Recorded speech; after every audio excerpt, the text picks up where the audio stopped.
Game number 162 will mean something today because last night Chappie left him happy. Aroldis Chapman got the save. The Reds came back to beat the Pittsburgh Pirates and keep the Pirates magic number at 1 as we head to the final game of the 2015 season. Hi, hello, and welcome to Pittsburgh, everybody. The Cincinnati Reds and the Buccos play game number 162. For the Pirates, a big day. For the Reds, a day to play spoiler. Hi, everybody, and welcome to PNC Park, along with the crafty left-hander Chris Welch and Jim Day. I'm George Grant. Well, you saw what Aroldis Chapman did. You saw what the Reds did last night. That means today means something, Chris. Well, it does mean something, especially to the Pittsburgh Pirates and the Chicago Cubs. So all the games that are being played that mean something are being played at the same time. So there'll be no advantage of one team having the ability to read a scoreboard over the other. And the bottom line is this: if the Pirates win, they host a wild card game here. If they lose and the Cubs win, that means that wild card game goes to Chicago. The interesting thing is that in each of these ball games today, the Pirates are facing a rookie pitcher on the Reds, and in Chicago, where they're actually playing in Milwaukee, they will be facing a rookie pitcher in Milwaukee too. So rookies may have a lot to say about how this division ends when it's all said and done. So we're watching the scoreboard. We're watching what goes on the field here. A whole lot to culminate on this final day of the regular season. No, the Reds aren't going to the postseason, but they'll have a hand to see who does. Coming up next, the Reds and the Buccos, and Jim Day takes a look at records in this year.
Was brought to you by Cincinnati USA Regional Tourism Network.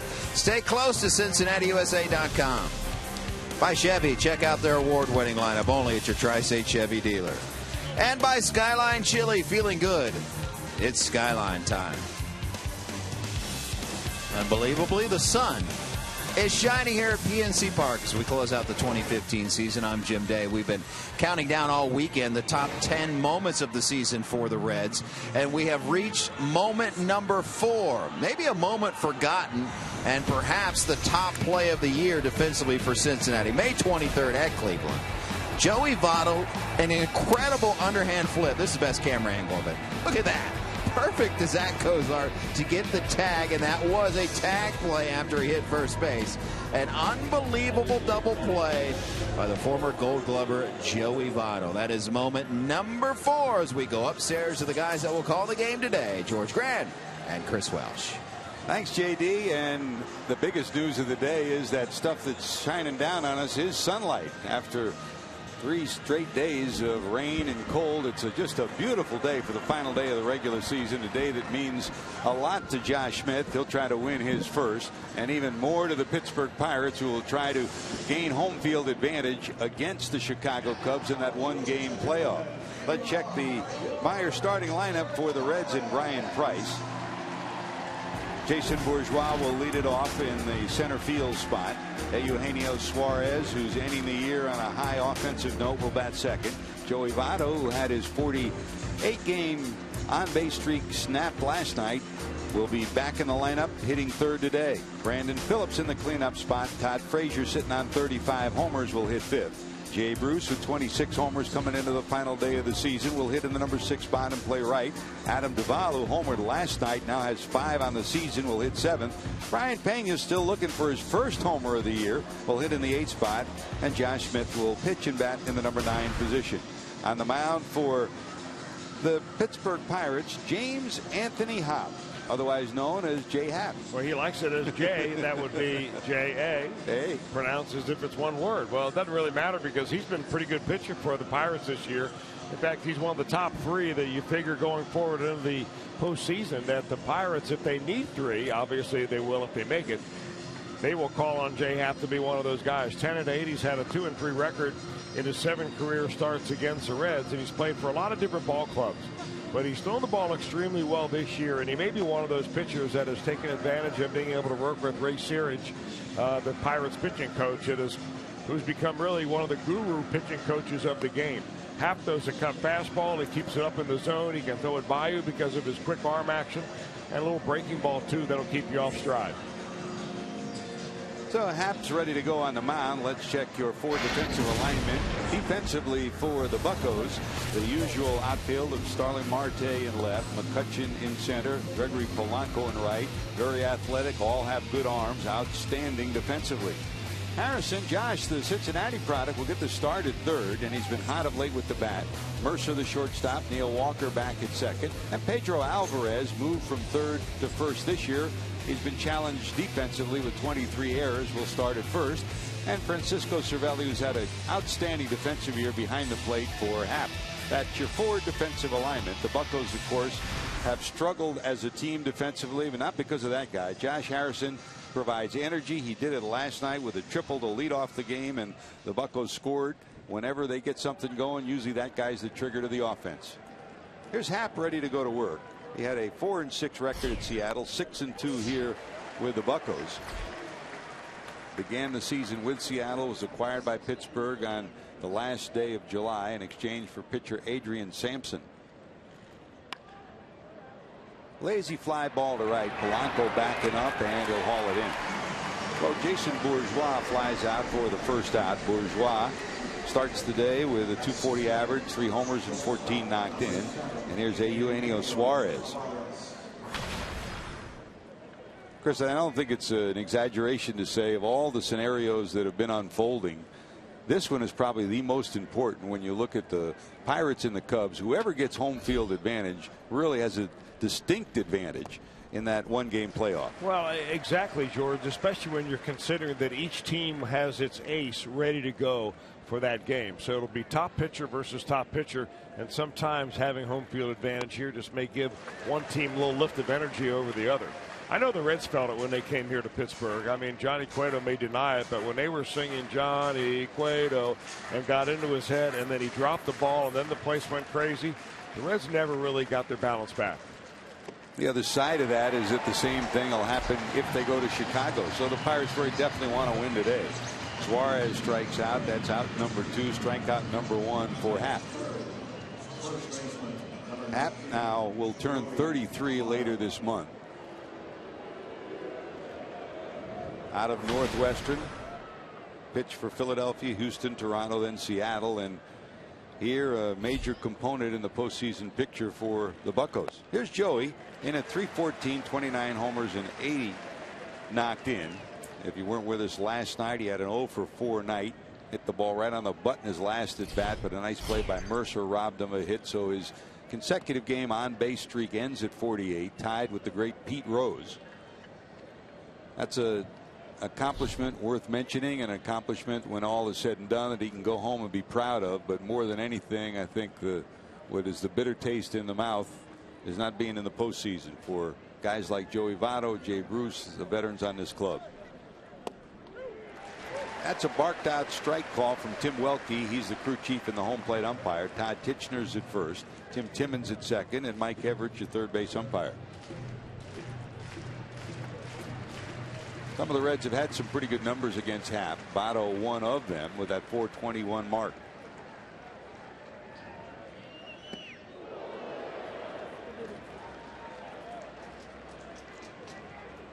Pirates have done that really just about every time they pitch to Joey Votto here recently. Has come inside. That ball really not in off the plate all that much, but Votto hangs in there so well. He waits to the very last second to get his body out of the way. Does not give an inch.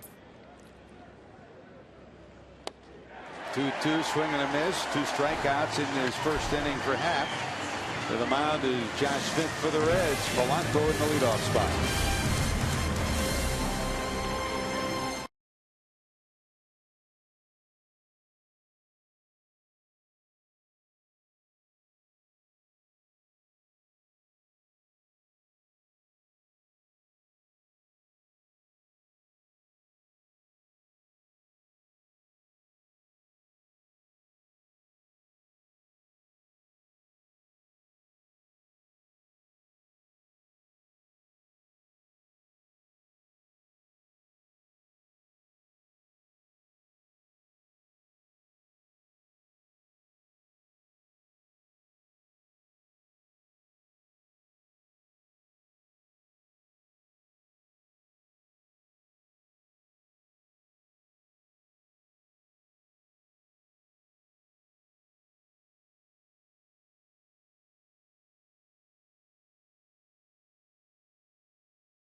Years, and again, 3rd year in a row, he will do it as a wild card entrant. Their goal was to win the division, but thanks to the Cardinals, who ran away from everybody, that won't happen. So he said plan B is in effect, and that's to put in a lineup that will get them to that 1-game playoff and home field advantage. In the leadoff spot is Gregory Polanco, the outstanding young right fielder. Josh Harrison, the Cincinnati product, will bat second. McCutchen, the former MVP, a solid presence offensively and defensively, hits third. The switch hitting Neil Walker at second.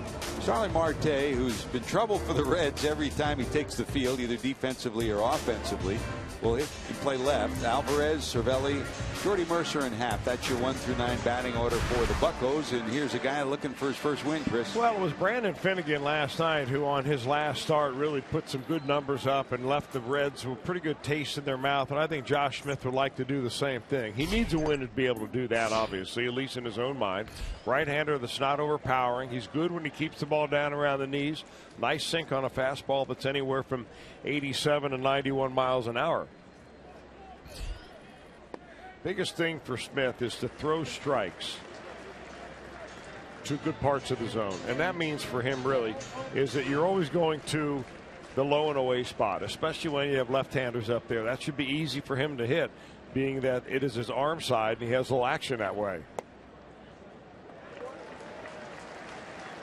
And he starts off in a hole. 3 balls, no strikes to Polanco. And you know the rookie rotation story for the Reds. 9 rookie pitchers have made debuts this year. 109 starts, a franchise record. It's been a year of learning for many of these young pitchers, and you hope that pays off in 2016.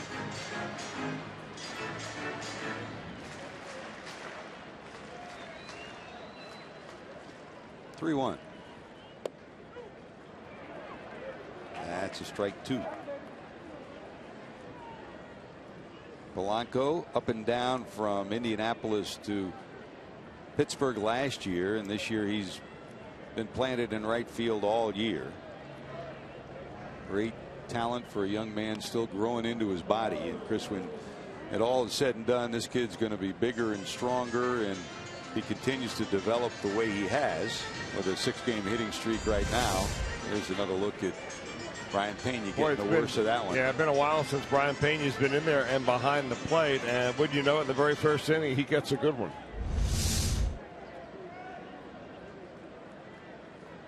He didn't realize how painless it is to sit on the bench. Of all the places, get hit in the jaw. He's talking nonstop. Last 5, and for Polanco, a 6-game hitting streak, and 11 of his last 12. 3-2. Polanco spoils another. He's growing into his body and growing into his role, and he's growing into the leadoff spot. And Josh Harrison is led off, and you wheel the dial for Clint Hurdle. He's tried to mix and match. Just as people looked at McCutchen as a leadoff hitter when he first came up, this kid could hit deeper in the lineup as he matures. Center field, over is Bourgeois, reaches up, got it. I'll check your forward defensive alignment for the Cincinnati Reds. Reds have been one of the best teams defensively all year, and they come into this final game of the season 6th in the league. They've committed 90 errors. The Dodgers are best with only 75. And in the outfield, Duval, Bourgeois, Bruce, Frazier, Suarez, Phillips, and Votto across the infield, and Pena behind the plate. That's your forward defensive alignment. Brandon, another former Gold Glover, at second base, closing out what may be his best season ever. He's nicked and bruised himself with the injuries he's had of late, but he'll play this final game at second base. Well, just as we talk about Billy Hamilton and him being the trigger to the Reds offense, Josh Harrison represents that for the Buccos, and here we go again. Down the left field line. That'll be a 2-base hit. He'll pull up to second with a runner in scoring position. Last night he started with a triple and scored.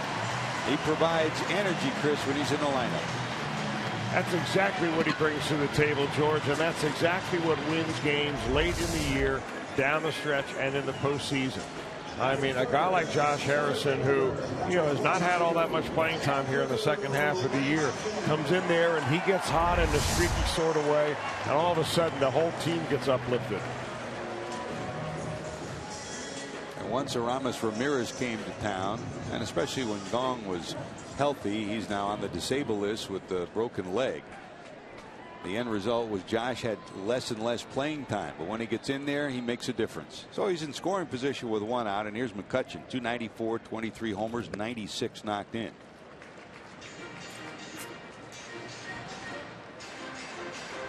And just like Harrison, who's hit well in the last month, McCutchen 350 in his last 31 games here at home, and overall 332. So he's playing well at the right time.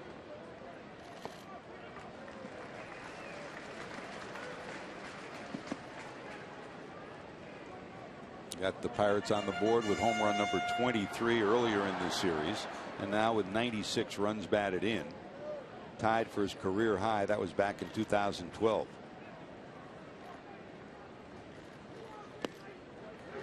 Breaking ball down and away, and once again a 3-0 count from Josh Smith to McCutchen with Neil Walker on deck. For Josh, his 9th career appearance and 3rd appearance against the Pirates, and his 4th start since coming up from Louisville on the first week of September.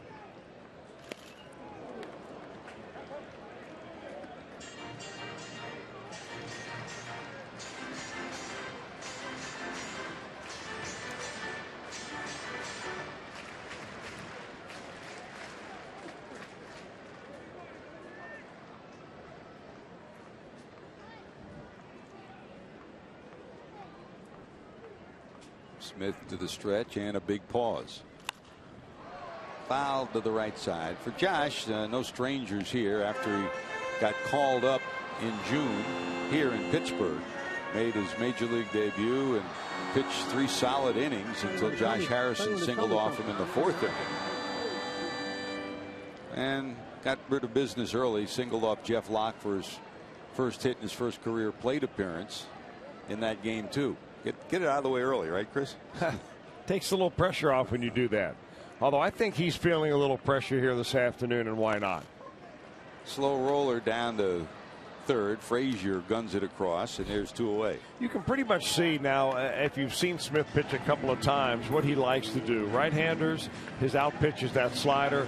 Left-handers, he'll use that sinking fastball and changeup. And really, for him to be successful, he needs all of those pitches working on a particular day.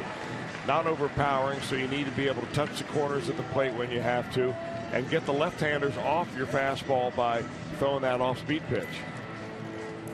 After he pitched against the Pirates here, talking to the Pirates afterwards, and they were the first ones to get a look at him. He's got a little bit of a funky motion, turns his back to you, and it can be difficult to pick the ball up against him. Here's Walker, 267, 16 homers, 70 knocked in. Well, I'm wondering if maybe that awkward motion he does, he kind of turns his back and he really tilts his shoulders, and his glove arm goes way up in the air. But I'm wondering if that deception also comes with a little bit of inconsistency. Might be a difficult delivery to repeat.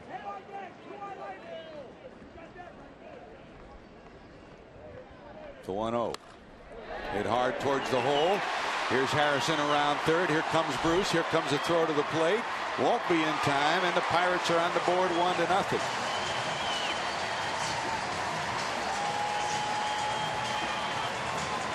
Josh Harrison gets it started. Neil Walker gets it going. A single, and it's 1-0 Pittsburgh. Wow, the hometown kid from right here in the Pittsburgh area gets it done here in the first inning. He's a switch hitter, but they really only play him in games in which he will bat primarily left-handed. And he scoots that one right by the second baseman for a 2-out RBI.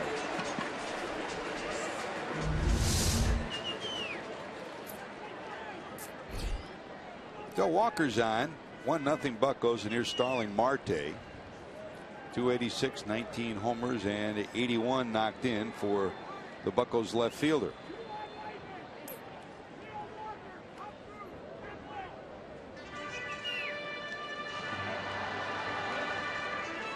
For Marte, the extra inning game in game number 1 on Friday night. Another opportunity for him to shine against the Reds, and he's done it time and time again. He's come up with brilliant catches, and his 2-run home run gave the Pirates a win in extra innings in the 12th.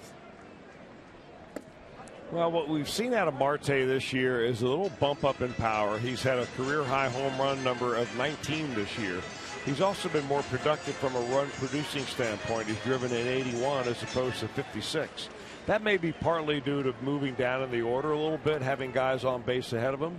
But he's steadily growing into the type of player that they hoped that they had when they signed him as a young man out of the Dominican Republic.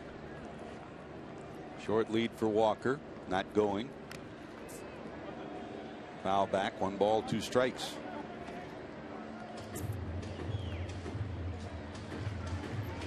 Here are the numbers as they add up. The home run totals have gone up each year.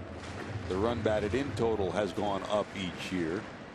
And offensively, he's been right about the same spot. He's been most of the year 280, 290, and he comes into today at 286.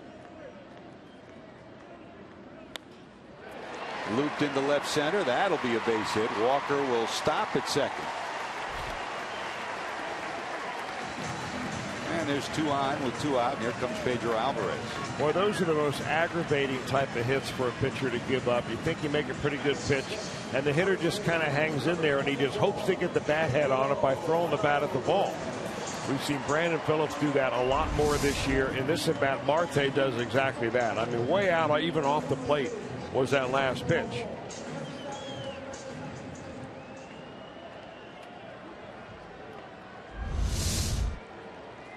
And here comes a big home run bat to the plate in Pedro Alvarez, the first baseman. 26 homers, 76 knocked in. With Michael Morse coming to town, and even Ramirez They have options at first. Defensively, he's challenged, but offensively, he still provides big pop. In fact, when you add it up, 26 homers this year, and over the last 4 years, 110 homers. That is second only to Giancarlo Stanton. That's pretty good company to be in. No balls, 1 strike.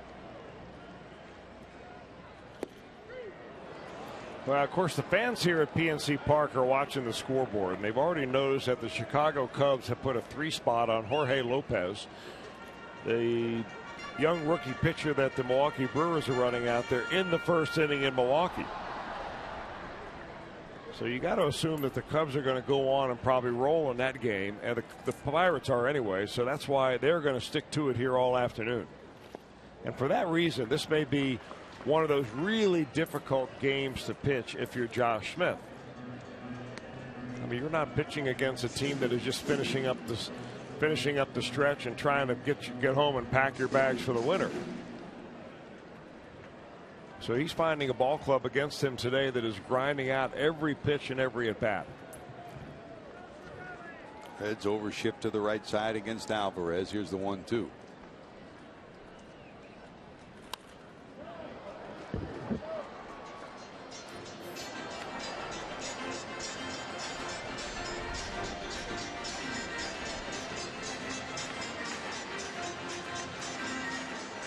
Why should the last day be any different than the last 2 months for the Reds? Since the trading deadline, it's been one rookie starter after another, all trying to earn their spurs and learn the game at the major league level.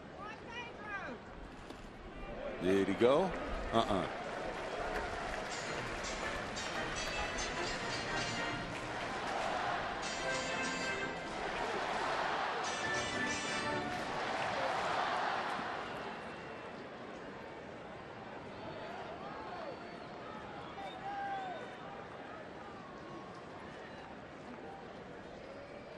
Two on, 2 out. Off the end of the bat. Frazier will go to first, and that'll do it. The Buccos strand a pair, but 3 hits produce a run. They lead at 1-0.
Be your home for postseason action with the American League Division and Championship Series. Don't miss a moment of the drama, the history, and every pitch and every swing. It all begins October the 8th on FS1 and streaming live on Fox Sports Go. Ready to go here, Brandon Phillips will lead it off as we go to the second. Brandon, 295, 12 homers, 70 knocked in. His offensive year, once again, spending time in the leadoff spot for a good chunk of the year.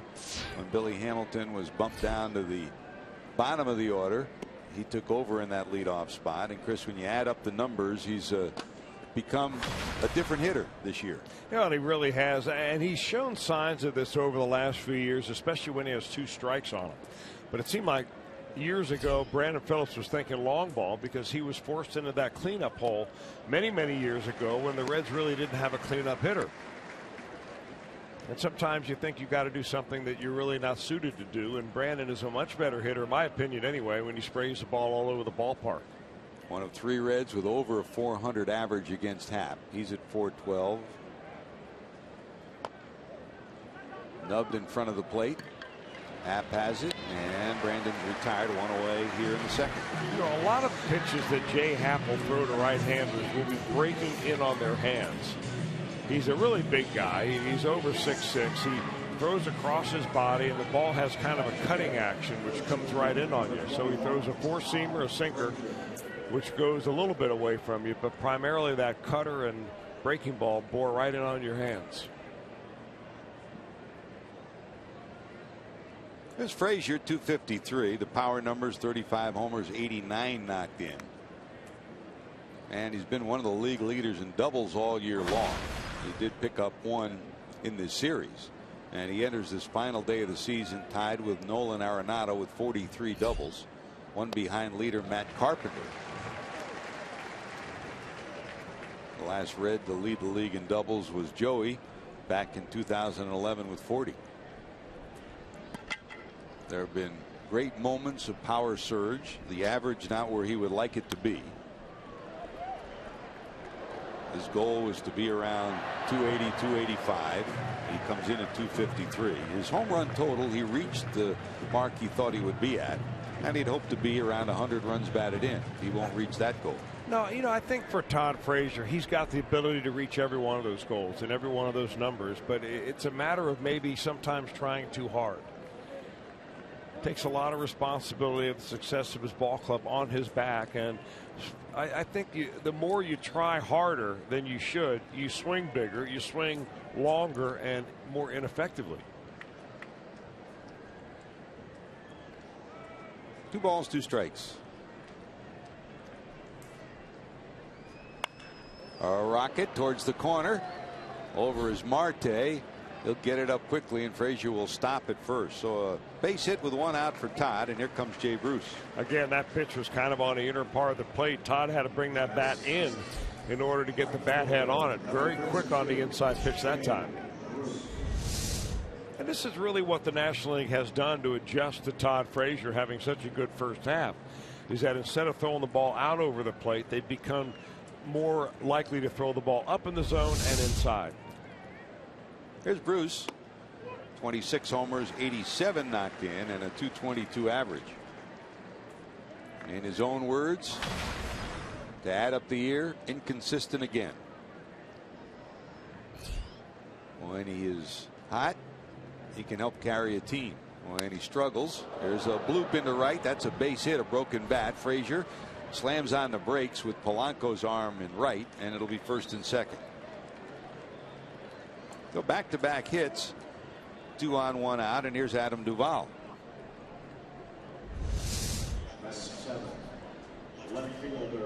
Now, he got it right out of the end of the bat. There's really 2 ways to break a bat. One is to get right in on the hitter's hands, and the other is to get it right out on the Q-tip end of the bat. And that shattered it right at the handle. Everybody on the right side of the infield started to duck. Walker and Alvarez. So let's see if the Reds can get something going with Duvall, who hit his 5th home run of the season, a bullet into the right center field seats last night.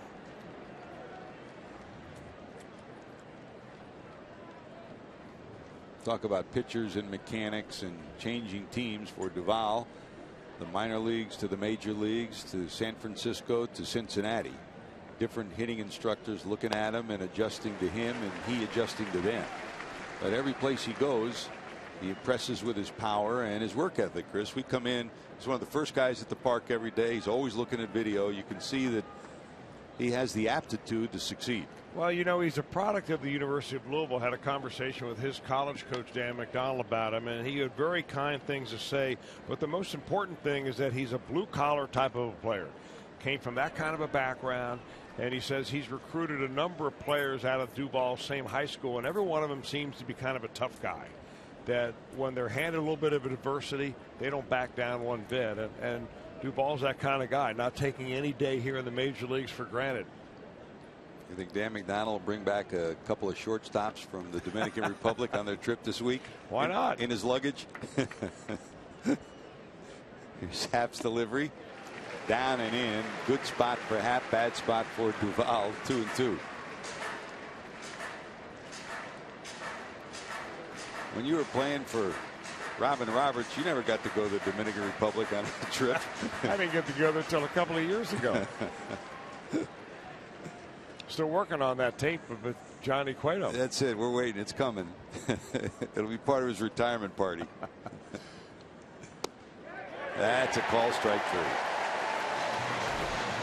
Perfect spot from the left-hander. You know what it looks like to me is that Jay Happ, now that he's 32 years old and he's been around the block a few times and now he's playing on a championship team, you could just kind of sense the way he just ramped it up a little bit in that at bat against Adam Duvall.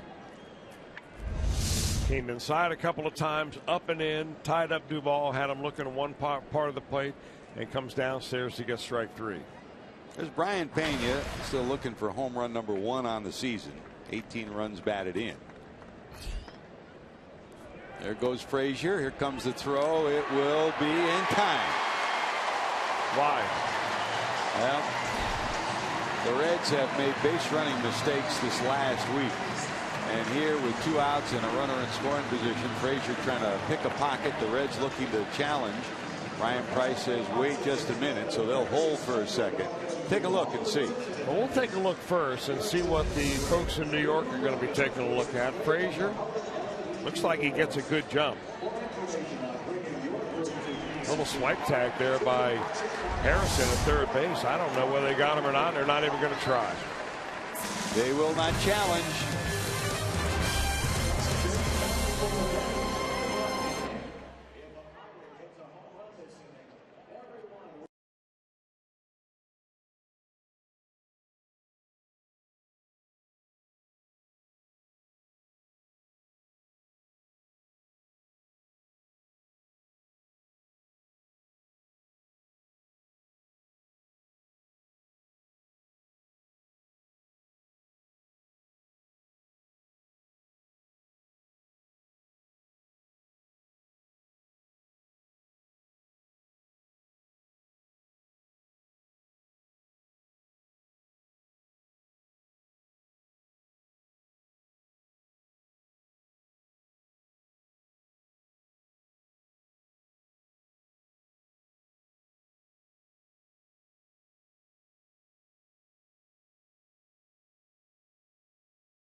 For their sponsorship over the years. Most starts by a rookie in the single season record. The 1998 Marlins had 124 all told. The Reds now are on that list. The 2015 Reds with 110 after today's start by Josh Smith. And when you look at it, go back to the 2009 A's or the 98 Marlins, the most recent ones. You hope that the seeds that are planted during those years will wind up producing the fruit of a big tree and some wins afterwards. And it was interesting yesterday when Walt Jocketty announced that Brian Price would be back next year for the final year of his contract. Brian Price's response, well, you go through the labor pains of this year, you want to be there for the birth of the baby, and he hopes to move along on that road next year. No announcement made by the Reds regarding the coaching staff. That will be forthcoming from Reds general manager Walt Jocketty. Here's Francisco Cervelli, 293, 7 homers, 43 knocked in. Pirates have 2 former New York Yankees now manning their catching situation. Chris Stewart, the backup, and Cervelli. Cervelli, for many years, regarded by Joe Girardi, the manager in New York, as a guy that he thought would be an outstanding catcher. He just was nagged by injuries year after year, and once they signed Brian McCann, Chris, they had the ability to get a pretty good reliever, and they did in the deal for Cervelli. But he wouldn't have gotten any playing time with McCann there. Well, no, not McCann, who swings a much better bat overall, I think, than Cervelli. Although McCann has had some injuries this year, they probably wish they had Cervelli back. Cervelli's turned himself into one of the best clutch hitters late in the ball game in the entire game of baseball. In fact, after the 7th inning, his batting average is higher than anyone else's in baseball. He and McCutchen have done that time and time again. They both have outstanding late game averages and on base averages. 2-2. Got him. Strikeout number 1 for Josh Smith. 1 out. Here's Jordy Mercer. Get ahead with the fastball and put him away with the off-speed stuff, and that's what Smith has been able to do. He took a little bit off that pitch. His normal breaking ball is around 80 to 82 miles an hour, more of a slider type. That last one more of a curveball type.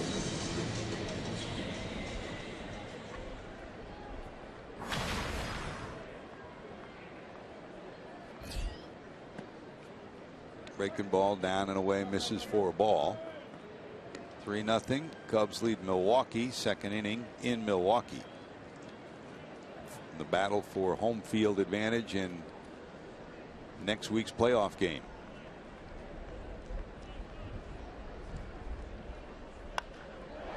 In the air, left center field. Duvall peering into the sun, battling the sun, and wisely he gives way to Bourgeois, who'll haul it in. Good job by Bourgeois. Tough catch for Duvall, who was peering straight into the sun over the first base dugout.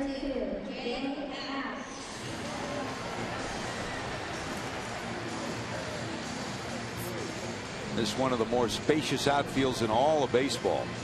And Chris, one of the trickiest too. When the wind blows here, that left and right field alleys, the ball will do funny things on you. And there's a lot of room to cover out there. You need, as the Pirates have, Marte, McCutchen, and Polanco, great speed in this outfield. It can be a very friendly outfield, though, from a pitcher standpoint. You can throw a high four-seam fastball out over the plate to a lot of hitters, let them hit it as far as they want the other way, and normally not get hurt.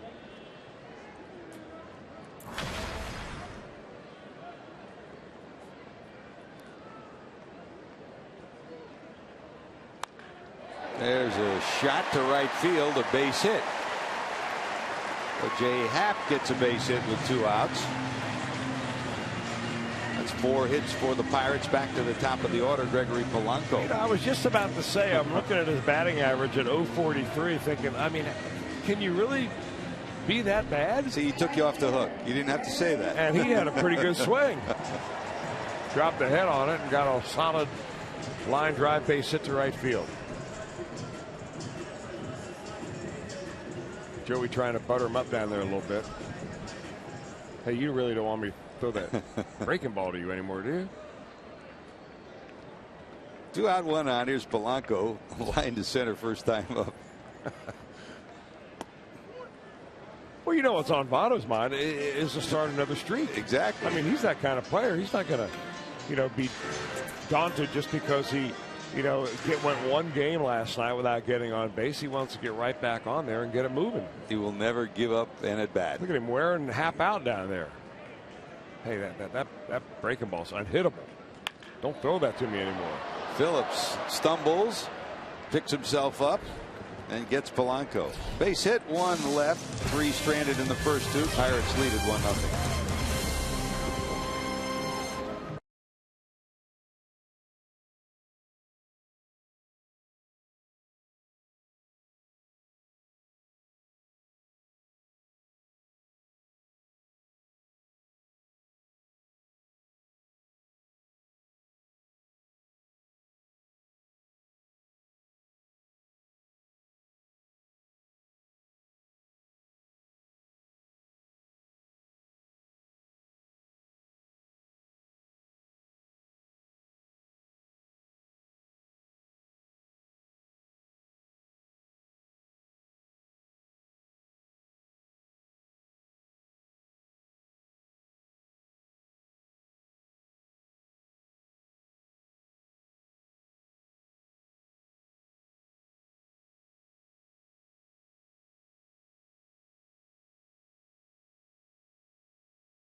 Today, opportunity to count down the top 10 moments of the season. We've reached number 3, and this season is ending a whole lot different than it began. Reds open the season against the Pirates. Todd Frazier, win. Zach Cozart scores, win. Reds had 4 straight victories, and all 4 in their final at-bats. That was the first time since the 1907 Tigers had accomplished that.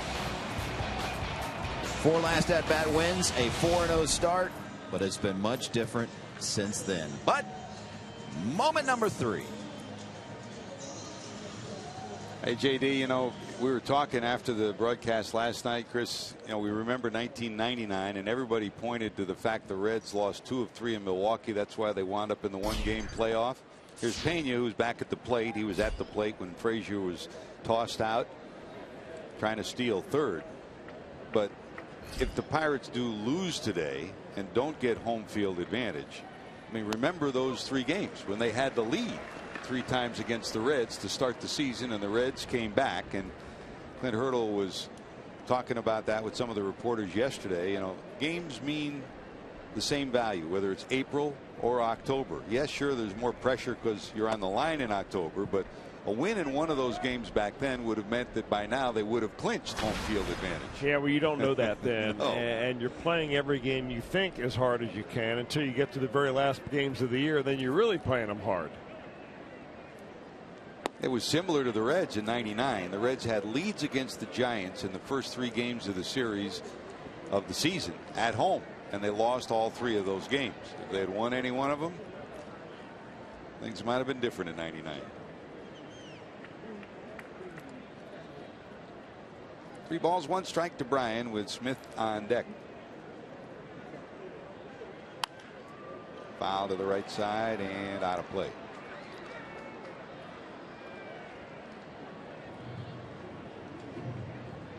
Funny talking to Clint Frazier to Clint Hurdle before the game today.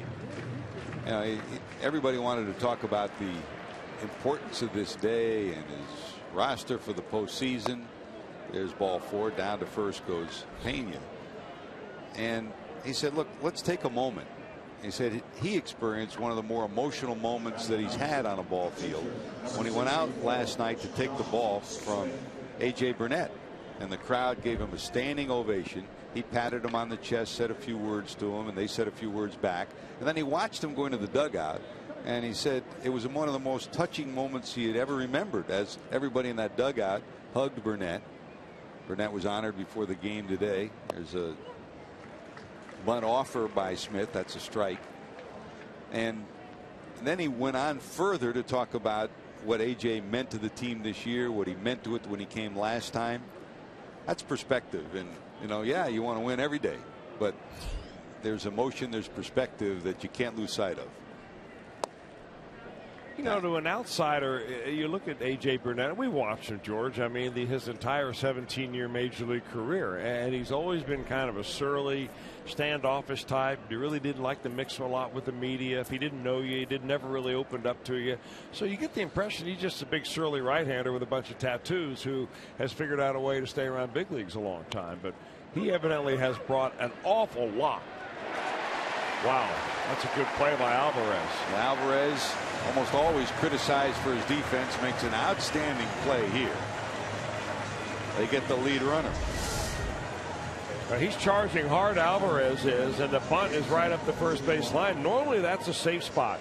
There aren't all that many first basemen that really like to throw the ball very much, and Alvarez, a former third baseman, throws that one right on the money. So now Smith is on at first, back to the top of the order with 1 out. Jason Bourgeois flied out first time up. Bourgeois fighting for jobs the last 3 years, has played winter ball. This year he said, I'll go home and enjoy being a dad. No winter ball in his plans this year.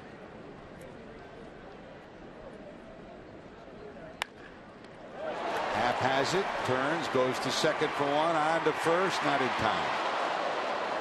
Well, the first 2 parts of the play outstanding, but Bourgeois' speed beats the double play effort.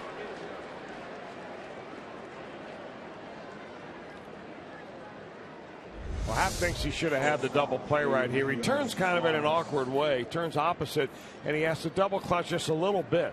And that throw was off the money a hair, which made Mercer throw it off balance. And game of inches, game of split seconds, and that's how much Bourgeois was able to make it to first base by.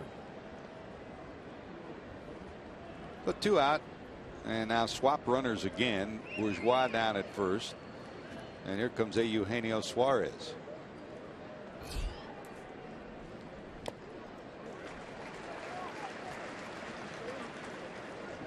Suarez back and forth as a switch hitter, and then back to his normal right-handed side. And you know, it remains to be seen when he comes back next year if he'll continue to bat just from the right side or switch hit again. And that's the same kind of thing Billy Hamilton's going through, Chris. Well, for Hamilton, it's been a learning experience that, you know, he feels like he takes a step forward and then you take a step back. And almost to the point where Billy Hamilton has talked about not being a switch hitter going down the road in the future. Not sure how the Reds completely feel about that, or whether they're going to try to talk Billy out of that, or see what happens. No balls, 2 strikes. We're keeping an eye on, though. Down to third, but foul. Billy will work with someone in the offseason to try to improve his offensive approach. Hasn't been definitely decided with who yet. And they do say, Dr. Timothy Kremchek says, the shoulder will be fine. He'll be able to do all his offseason work. Did he go? Yes, he did. 4 strikeouts in the first 3 innings for Happ. 1-0 Pirates.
Convention Center presented by PNC Bank. Don't miss 2 days of fan interaction with current and former Reds players, including autographs, photographs, a whole lot more. Reds Fest. It's the perfect place for the month of December and to celebrate baseball and the Christmas season. For more information, visit Reds.com/RedsFest. Gets better every year, and congratulations to all the people who work so hard, not just on Reds Fest. You know, Phil Castellini and of course Zach Gronkowski, and the great job he does every year. It gets better and better each year, and congratulations to starting with all the Reds employees who made the All-Star experience so superlative for everyone who came to Cincinnati from the area and from around the country. Everyone that we talked to that came to town just enjoyed the experience, dodged the bullet with the weather, and especially for the game in the home run derby. And congratulations to Chris. You know, it's amazing what everyone in the Cincinnati area did. Just people walking around the street, making people feel happy, feel comfortable, and enjoying the All-Star experience. It was a great summer for Reds fans. The attendance was outstanding. Here, Pittsburgh, they set a new attendance record for the single season at PNC Park last night. They'll add to that today. And well, the record they broke was set last year. Yep. So they're definitely on the upswing in attendance, something that has always lagged behind here in Pittsburgh. Of course, they had 2 decades of losing, and that will alienate fans like nothing else. Our matey. Oh, the Rotunda Renegades. Where's Chris Welch? We're looking Actually, for. That looks like Chris Miller up there, that center pirate. There he is. Before the day's over, we'll get Welch. Last time we saw him, he was wearing a chef's outfit.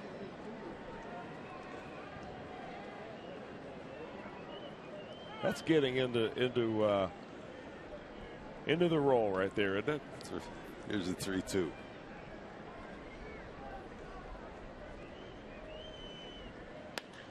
Down the right field line, but foul.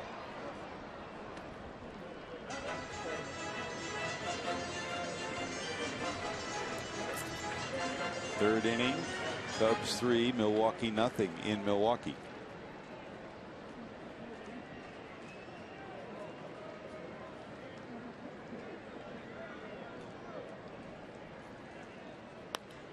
Line drive into left. Harrison's 2 for 2.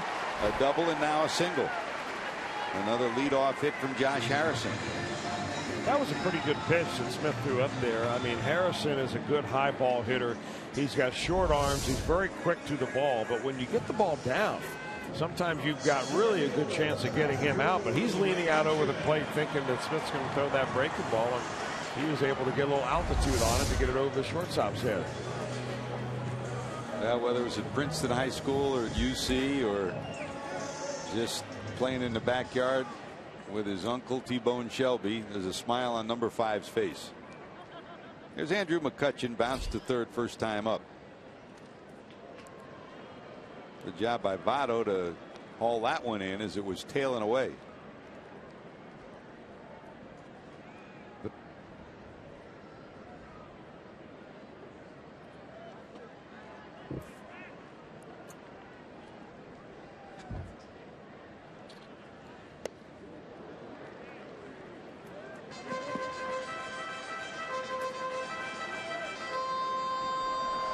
You remember the old days in the old ballpark, and you get to the month of October. I mean, the games are played at different times, and of course this is a 3 o'clock start, an odd start, and you get to postseason baseball. There are always odd starts, but the shadow's completely different, and the shadows will be a factor in this game as it progresses. As the sun sinks, I mean, right now the shadows are right along the first base line. They'll become more and more of a factor. Kind of reinforces what October baseball is like, huh? It does, although it's warmer today than it has been the last couple of days. It seemed like postseason baseball here on Friday and Saturday, and it's like beautiful day here today for baseball. Seemed like football season Friday and Saturday. 1 ball, 1 strike. Reds and Buccos, of course, traditionally over the years had some great showdowns in Pittsburgh and in Cincinnati. The Big Red Machine era, the Willie Stargell era here. And here in the last few years been a rebirth of baseball here, and these two teams are at it again. Cardinals have won 3 straight Central Division championships. The Reds won in 12. And in 2010, the Pirates, the last 3 years, making it to the postseason in the wild card slot. And really, the Reds were the team of the decade in the 70s, and if it wasn't for the Reds, the Pirates would have been. I mean, they beat the Pirates in the postseason, or else Pittsburgh each of those years might have been the representative in the NLCS and the World Series. A little bit bigger lead for Harrison. Not going.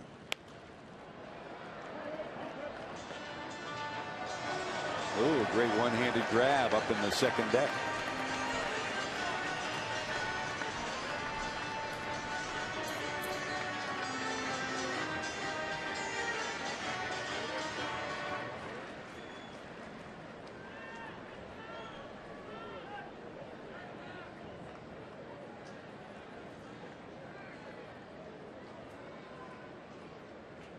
Pena rolls through his signs a couple of times and now sets up.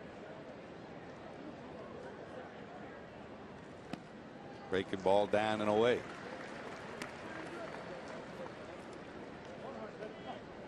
With the shadows you will face here, you'd like to get a lead early, because in the middle innings you'll be seeing that ball come from the bright sunlight, a bright background, into the shadows around home plate. You're also facing one of the best bullpens in the league there that the Pirates have. If they get the lead, they can shorten the game.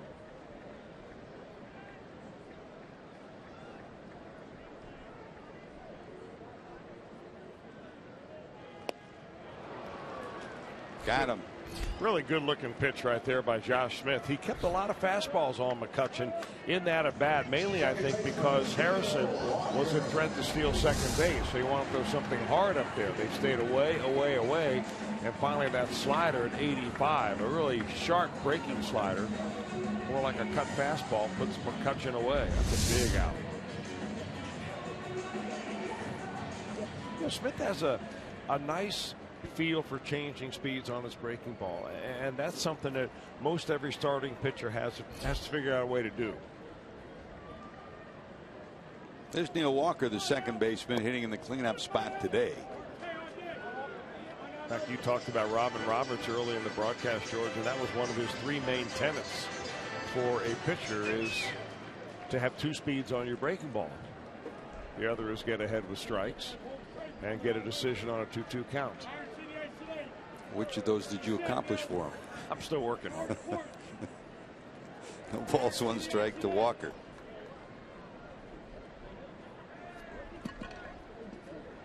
Smith to the stretch. That's a little low. You're looking at the two most productive second basemen in the league with Brandon Phillips and Neil Walker. Walker leads all National League second basemen in homers. He's got 16 coming in. Has more extra base hits than anybody at 50. And he's second to only Brandon Phillips. Brandon has 69 runs batted in. He has 68.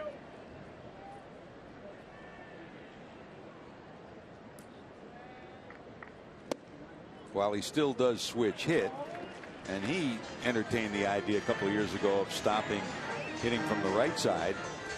For all intents and purposes, he's only going to get at bats against right-handed pitching. I mean, Clint Hurdle now has an option, and Michael Morse. He's changed things around a little bit with his bench. So in most key situations, he will pinch hit for Walker late in the game against the left-hander. The only difficulty with that is if he starts Harrison, and now with Gong out with the injured leg, they have one less bat to replace him with at second base. 2 balls, 1 strike. 2-2. And that's one of the things that the Pirates have met all weekend long. Every morning they've met to talk about the postseason roster, today included.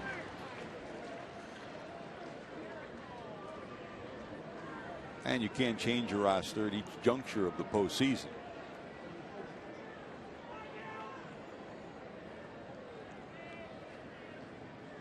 Two. There goes Harrison. Bouncer down to second. Phillips backhand flip. 2 away.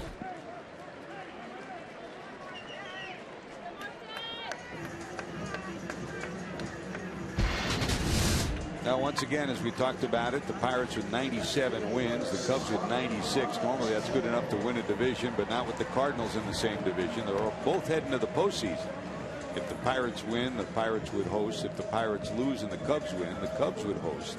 If they both lose, the Pirates would host. So it's a crucial game for the Cubbies, who are in Milwaukee, leading 3-0 in the third.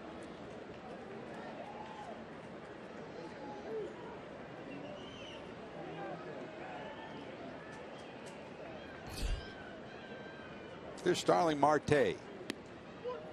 Single to center, first time up.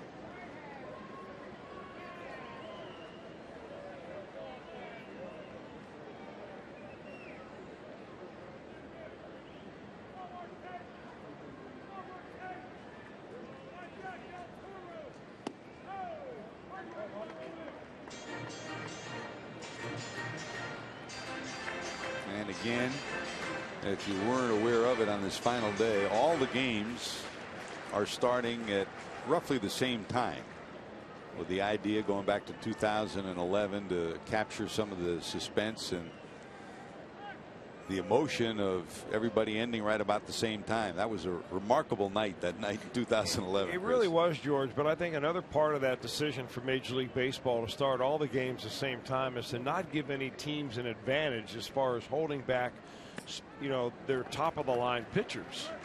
I mean, if you're pitching for instance, home field advantage in for a wild card game, or home field advantage throughout the playoffs, like the Toronto Blue Jays are hoping to do, something like that, then you're going to pitch your best pitcher. But if you're watching the scoreboard and you don't start your game until later on in the day and you already know the results, and the other team lost, maybe you don't have to pitch your best pitcher.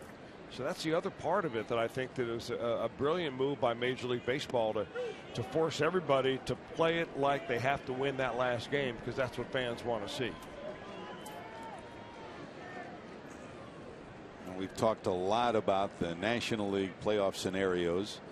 Dodgers got home field advantage with the Mets after they won and the Mets lost yesterday. And when we come back in the next segment, we'll take a look and revisit the American League for you.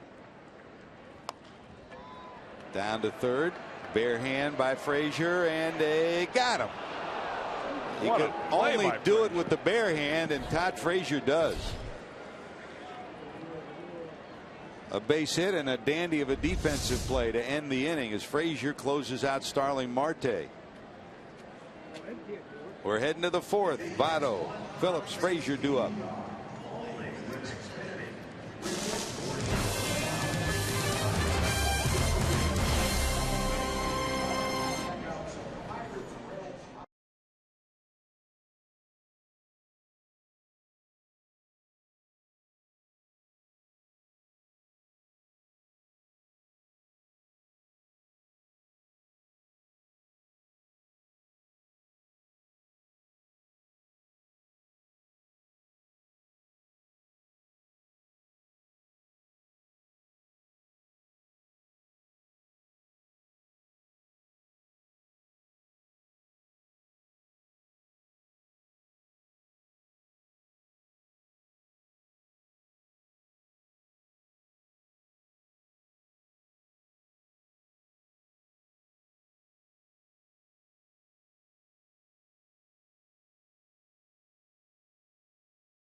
Texas 2-1. They're in the third inning, and as you might imagine, a whole lot of scenarios as Joey Votto steps to the plate, the lead off here in the top of the fourth. Votto struck out first time up, trying to start a new streak after the 48-game consecutive on-base streak was snapped last night, 0 for 4. Joey struck out first time up. And to center field, McCutchen closing on it. He's got it, one away. The scenarios in the American League West, the Texas Rangers would win with a loss, and that Astros win. A one-game tiebreaker would be held on Monday at home, and Houston would be the opponent with a win. They win the AL West, so that's their goal for the Rangers. The Astros, with a win and a Rangers win, would claim the second wild card spot in a year that has been remarkable for them. And the Angels, they need a win and an Astros loss, and if that happens, they play a one-game tiebreaker. That would be at Houston. So still a whole lot to be determined on this final day, Chris. And over in the Central, Kansas City a win today or Toronto loss, they get home field through the ALCS, and Toronto with a win today and Kansas City loss would get home field advantage. So still a whole lot of important things to be decided. Brandon pops out, 2 away, and here's Frazier, who singled last time up.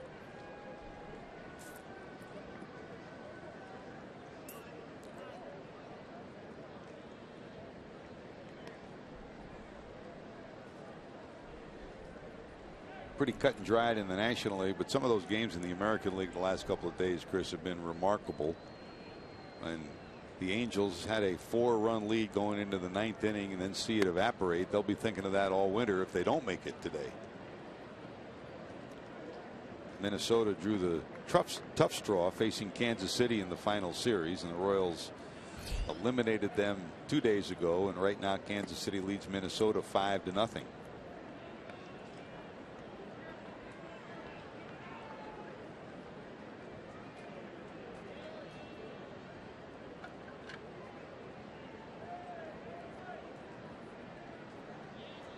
Two balls, no strikes to Frazier. Brewers have put a run on the board, so it's Cubs 3, Brewers 1 now in the 4th inning in Milwaukee.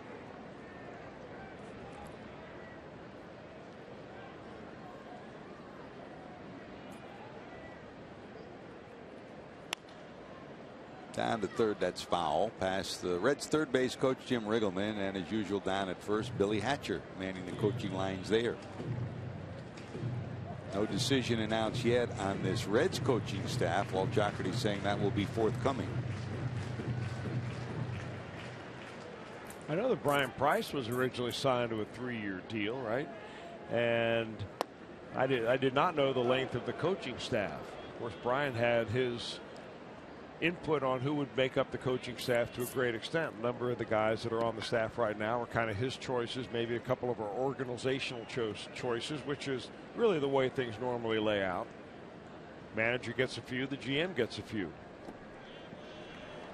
Ball 4, Frazier down to first.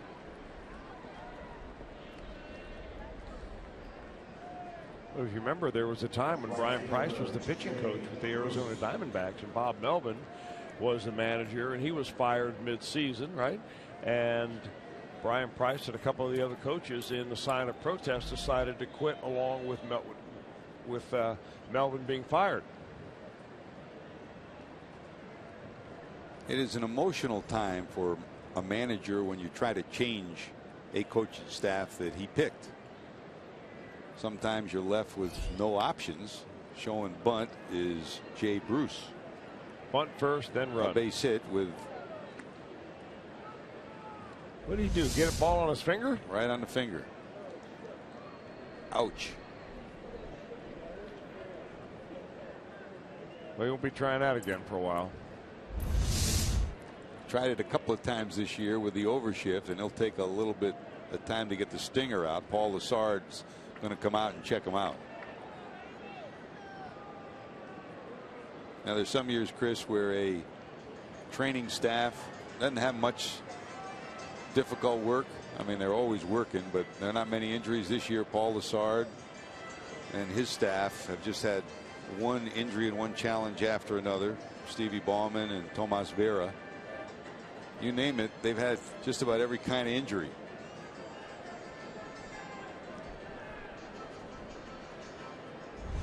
Take a look. Look where his fingers are kind of wrapped around the bat right there. I know he's got black gloves on, maybe difficult to see. Well, that's not good for him. You got to get your fingers out of there. And if you stay in the batter's box and you keep your head still and get it right down there near the point of impact, you're going to greatly reduce the chance you get a ball off your hand. So strike one to Bruce. Half from the stretch. That misses inside.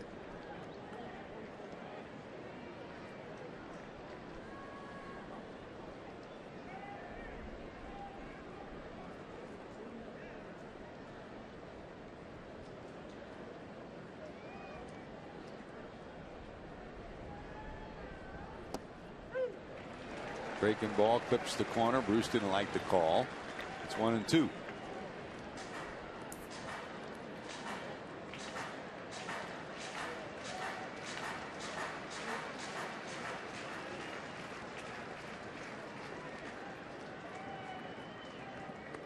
That kicks away, going to second is Frazier.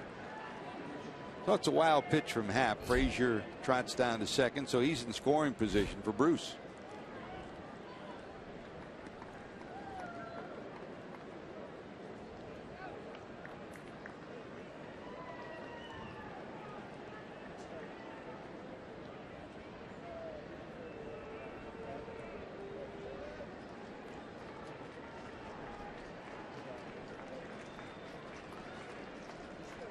Two balls, 2 strikes, 2 outs. Happ to the stretch. Frazier off second.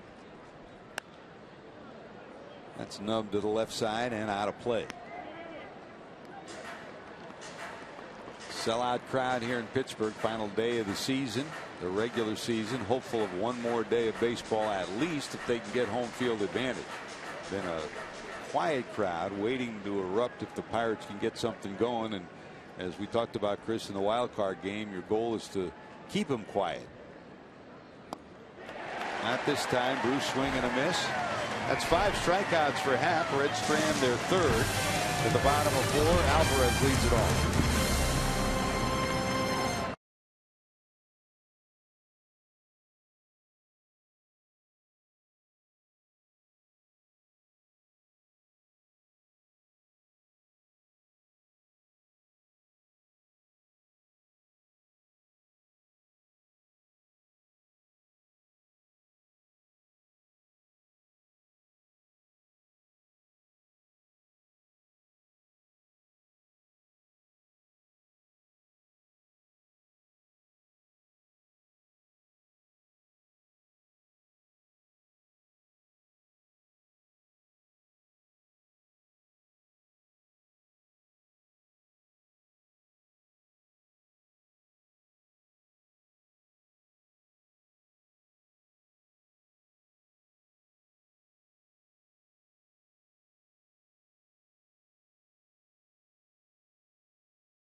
And pitch tracking info and your out-of-market fantasy players live or on demand on over 400 devices. Blackout and other restrictions apply. Get MLB.tv today. I'm Jim Day. Todd Frazier will go into the offseason. Already has son Blake. And his wife is expecting again, gentlemen. It's going to be a Christmas baby. Last time they found out that it was going to be a boy ahead of time. This time they are waiting for the surprise. Now he says he and his wife already have if it's a girl, they already have that name picked out. But they are squabbling over the name if it is a boy. I suggested James. He shot that down. I suggested Chris. He shot that down. Suggested George. He shot that down. So it's up in the air, but congratulations to them. We hope all goes well. By spring training, he will be a father twice. Yeah, December 23rd is the due date. That's a special. Although, you know, all our friends that have birthdays around Christmas time, sometimes they get robbed. You know, mom and dad say, well, we'll lump your gifts into one, right? Well, that was the old days, George. No more. Not no anymore. more. That doesn't happen. Hey, that happened Especially to me. in the Frazier family. Every year. My birthday's 5 days after Christmas, December 30th.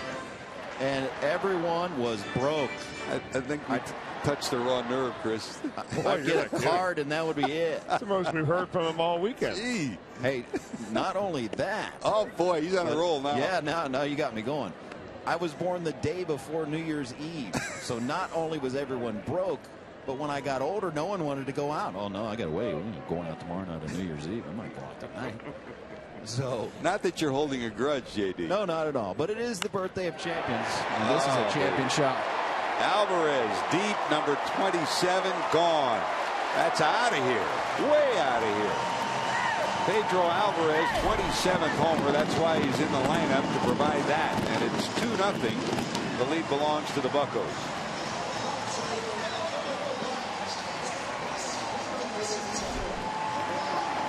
That maybe looked like a splashdown. Now, maybe not on a fly into the river, but there's a concourse out there behind right center field.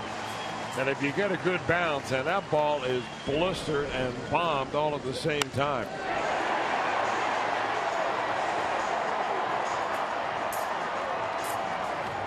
That's got to be at least 1 or 2 bounces into the river. So the 1-2 pitch delivered out of the ballpark by Pedro Alvarez. 2-0 Pittsburgh. 27 homers, 77 knocked in for Pedro. Of course, the first home run ever hit at this ballpark. We were here for that one, Chris. Opening day, April the 9th of 2001, when the Reds opened this ballpark against the Pittsburgh Pirates. Barry Larkin, the first man to step to the plate, and Pittsburgh native Sean Casey hit the first homer. So for the rest of his life, a kid who grew up in Pittsburgh can sign a ball. Sean Casey, first home run at PNC Park. 1 strike to Cervelli. Left center field, that one will stay in the park. Bourgeois there, 1 away. And Casey really should have had the first ball into the river too. Remember that? The other home run he hit the speaker. If it hadn't hit the speaker, it would have been out of here. That was a big boy homer from that guy, Pedro Alvarez.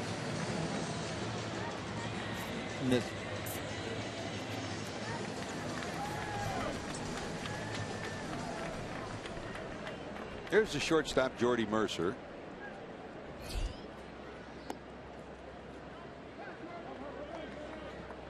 By the way, on this final day of the season, we get to say thank you to a whole lot of people. I mean, Tom Farmer and Bobby Pennell, who are executives who run the show for us at Fox Sports Ohio.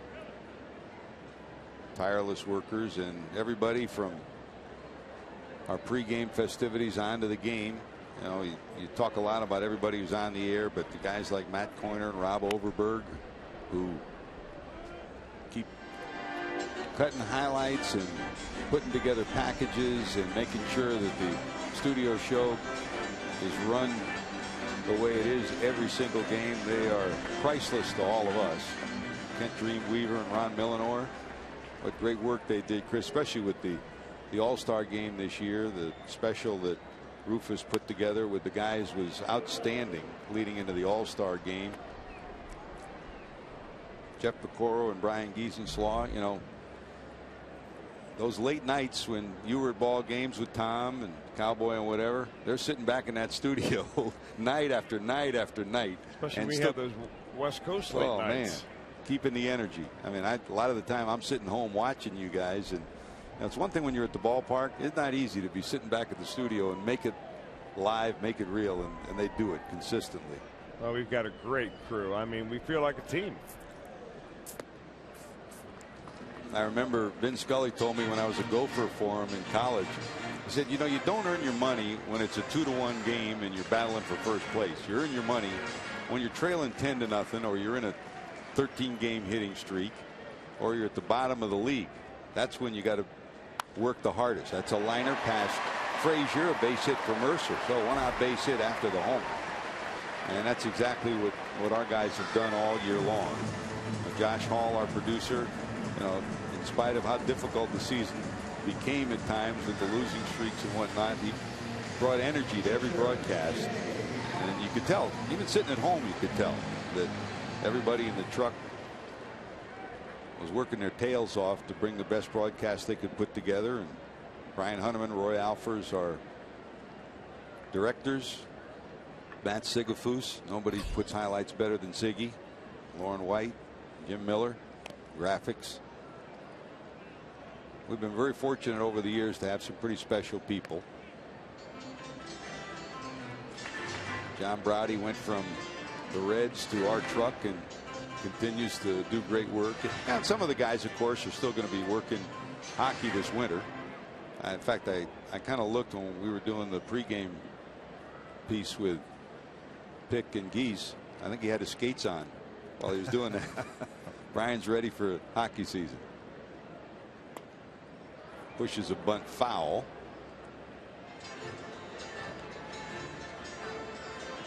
Happ singled his first time up for the second time, trying to get a runner into scoring position. And you're right, Chris. It is a team. You know, just as they are in a clubhouse, you hopefully are lucky enough to work with people you respect, people who have your back, and I think that's certainly what we've always had here, and we're all pretty lucky. Well, you know, we benefit when the Reds have a good year on the field like everybody else. The players are more accessible, they're happier, the coaches and managers are happier, they want to talk more, and everything is much better. And when you have a year like this year where, you know, you get eliminated early and you lose some of your key players for a number of different reasons, it's just not as fun. But you still have to bring the games and bring it hard every day. And we've tried to do that. It's a lot more fun when you're playing and you're winning. It's a lot more fun for everybody around the ballpark when you're playing and you're winning. You know, guys like Gary Wayhoff, Rick Stowe, and the whole clubhouse crew who take care of us all year long.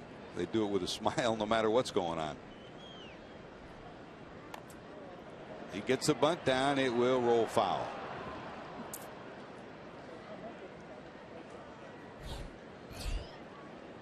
The little things become more important as you get to the postseason. And when you talk about the simple things of moving a runner over, getting a bunt down, that can, you're not talking about usually 10-9 ball games. It's 2-1, 3-2. Little things like that make a difference. So Happ strikes out, trying to bunt on a 2-strike pitch, and we're back to the top of the order, Gregory Polanco. Well, there is some activity in the Reds bullpen. Looks like Jumbo Diaz is up and throwing right now, as that is Jeff Pico, the pitching coach, making his way out to talk to Josh Smith.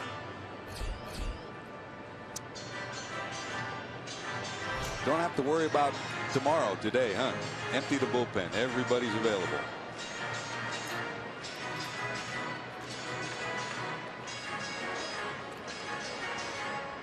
I'm not really sure what this conversation could possibly be about. Pico's doing all the talking. Smith is doing the nodding. So is Brian Pena. And it will be the third time that Smith will have faced Polanco.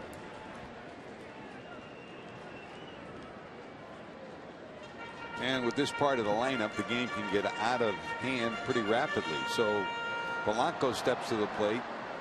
You have to figure this may be the last batter Smith will face if he does not retire him. Polanco lined to center, bounced to second, 0 for 2. Josh to the stretch. Breaking ball misses. Ball 1.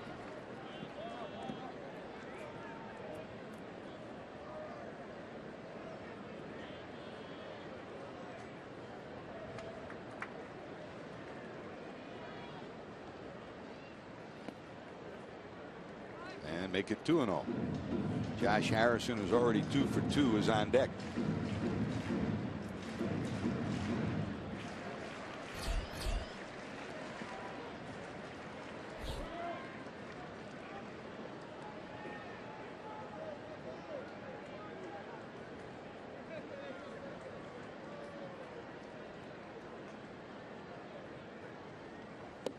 That's a strike.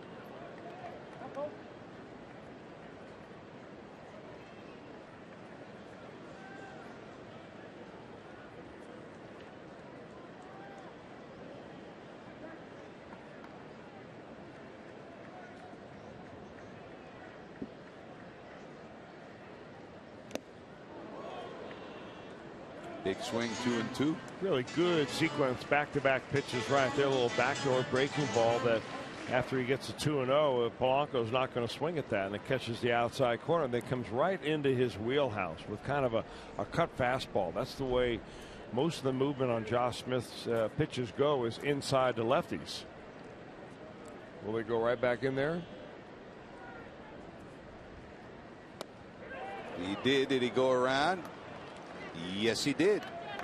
So good bounce back after the tape measure home run from Pedro Alvarez gives the Pirates a 2-0 lead. He strikes out the last two. Reds back to work as we go to the fifth.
Ford go further. By Meyer, find more for a healthier you at Meyer. And by Cincinnati Children's, ranking 3rd in the country on United States News and World Report's best children's hospitals. From across the river going down the incline, that's about the same spot where Steve Blass now lives. Sold his house, moved close to the ballpark, so he could take that right to work every day. And another great weekend to visit with the Pirate Hall of Famer Steve Blass, outstanding major league pitcher. Always a joy to be around him, isn't it, Chris? Oh, what a wonderful guy. Really gives you a great perspective on the game, too. Because he's seen the very good Pirates, played for good Pirates, obviously, back in the day, and then a long, cold stretch for them that lasted 2 decades, and now they're kind of back up on top again. Now, he's written a couple of books. There's Steve-O. He's had his golf tournament that he's held for 30 some odd years now, raised a ton of money just like Marty does with the Reds Community Fund. A joy to be around. How about your book? So far, I haven't got much of that done. I got another project going on, though. I'll let you know about that when it's finished. You're doing a great job on that. If it's ever finished. Yeah, it's been great to see all the great work that you've done. I mean, you can take all your CBTS Tech Talks and put them together. They're outstanding over the years. You know, they've really, I've talked to so many people when I go around the country. They look forward to seeing those. They look forward to the instructional side of it, but also getting to know the players at the same time too. Yeah, and the players really make it, and the coaches, and they've been so good over the years. I've probably done about 800 of those when you look back on it. The problem is we try to put those all together and just give them out free. The problem is that because the players I interview have their major league jerseys on or their caps, we violate trademarks, and attorneys get involved, and payment has to be made, and you can't even give them away. Fly ball to center. Here comes McCutchen. Adam Duvall's retired, one away. You can find them on the Fox Sports website, at least selected samples of those. And now the project you're working on umpiring, that's exciting, because if there's one area of the game that really needs more attention, that needs more explanation, it is not just the art of umpiring, but how umpiring relates to the game on the field. Well, the umpiring is just part of it. It's really how's the rules of the game. I've always thought that players just don't know the rules, and you go all the way down to youth players when they're 10, 12 years old. and coaches don't teach it. And a lot of umpires who umpire youth games don't know the rules. So we figured out a video way to teach rules, and we're kind of have like an online academy for that. But that's still in the works. Strike on the outside corner to Brian Pena, who walked back in the third. No balls, 2 strikes to Pena. And we talk about being around the players and around the clubhouses. Great to visit with the umpires and get a different view of the game from their perspective, series after series. Ground out, 2 away. There's Ryan Lamar, who will come in to pinch hit for Josh Smith.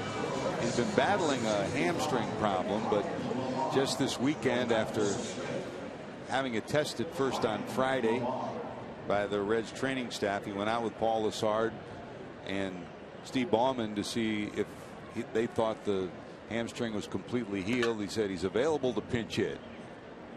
Not 100% yet, but after today, I'll have the rest of the year and the offseason to get it healthy. You'd like to see this guy healthy and 100%, Chris. He's shown us flashes of outstanding offense, outstanding defense, but you really don't know what you have yet.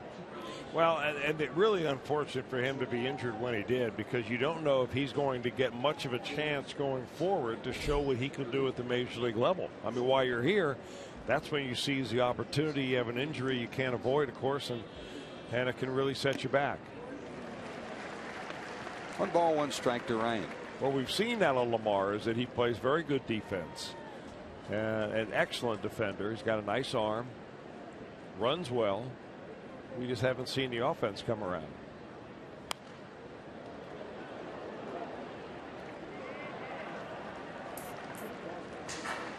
Hey, the Bengals had a big win today, George. We are celebrating up here in the TV booth.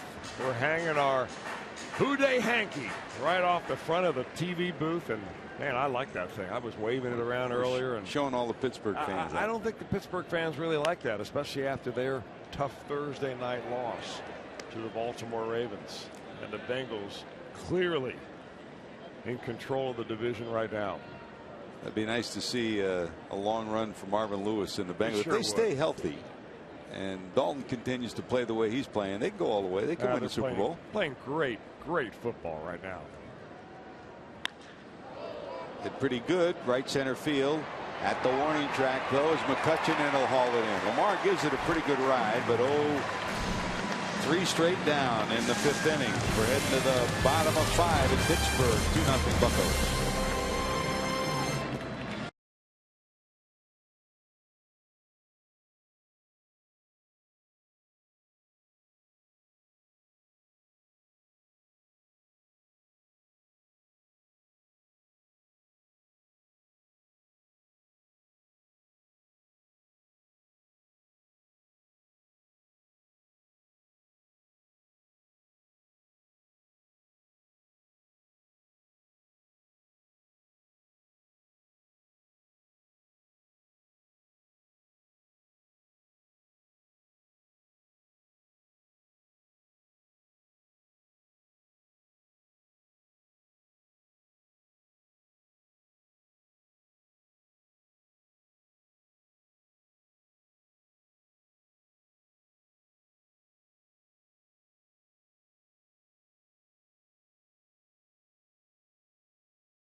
For today, and if you're with us last night, we gave you a blow-by-blow description on Max Scherzer's no-hitter. First no-hitter since Nolan Ryan in '73, with 2 no-hitters in a season. and no walks. How about that? 17 strikeouts, tied for the most in a no-hitter. That was Nolo too. Clayton Kershaw, he left the game after 5 today, past the 300 strikeout mark, 301 now this season, most since Randy Johnson and Kurt Schilling back in 2002, and they were teammates that year. Talk about power in that Arizona pitching rotation. And Zach Greinke, Chris, I mean, you talk about what Bob Gibson did and what Maddox did. 1.66 earned run average, lowest since Maddox in '95. 1.63. Those are pretty good numbers for two players that are heading to the postseason. And of course, Max Scherzer is heading home. Not his fault though. And here's your matchup, Chris. Jake Arrieta, who, you know, I don't know. You can't go wrong. Kershaw, Greinke, Scherzer, but Arrieta's numbers are just miraculous for the Cy Young against Garrett Cole. Well, what he has done since August the 1st is just almost ridiculous. And the career against the Cubs for Garrett Cole is pretty good. So, you know, that ought to be a whale of a game. I can tell you one guy who's going to be sitting in front of TV watching that, and it would be me. Amen. There's Garrett. There's Josh Harrison against Jumbo Diaz. The day over for Josh Smith. He goes 4 innings, allows the 2 runs, 7 hits. Does strike out 4, and here's Jumbo. You would figure, Chris, as the Reds restructure their bullpen for 2016, there's a place for this big guy in it. Well, I would think so.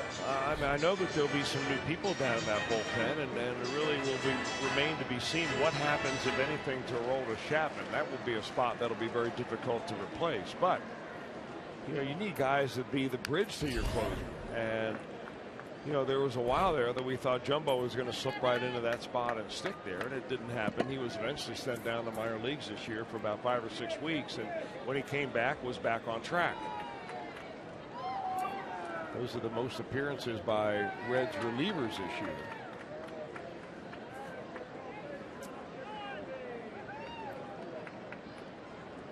The absence of lefties in that group. And with the exception of Chapman, everybody else has changed their roles many times over this year. They didn't pitch well enough to earn a particular role. And that's something that, well, Jocketty has said has to change for next year. They kind of quietly, Badenhop had, after a rough start, really was one of the pieces of glue in the bullpen. Not dominating, but every role that you put him in, never said boo, never complained, and kept coming out more than any other pitcher this year. Well, you know, you need several different leaders on a ball club. You need a guy who's an everyday player, a really good player who can be a leader, along with maybe a couple of others. You need a leader on your starting rotation, and you need a leader in your bullpen. And Badenhop is a good guy from that standpoint to be kind of an emotional leader down there. It doesn't have to be the best pitcher. It just has to be the guy that will help keep the rookies on track and keep the veterans a little bit more focused. Sneaks it on the inside corner. Up and in. That's a call, strike 3. 5 strikeouts for the Reds. Harrison retired for the first time. I'm just stunned that he got that pitch called for a strike, given the way that Brian Pena caught it. I mean, Brian Pena ducked his head, was leaning the other way, and reached his arm out. 1 away. Here's McCutchen, 0 for 2, ground out, strikeout.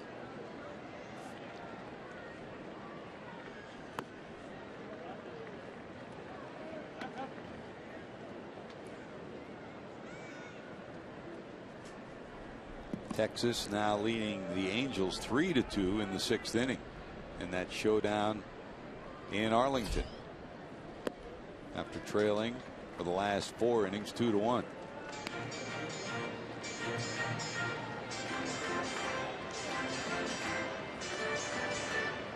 Cubs 3, Milwaukee 1, now in the 6th in Milwaukee.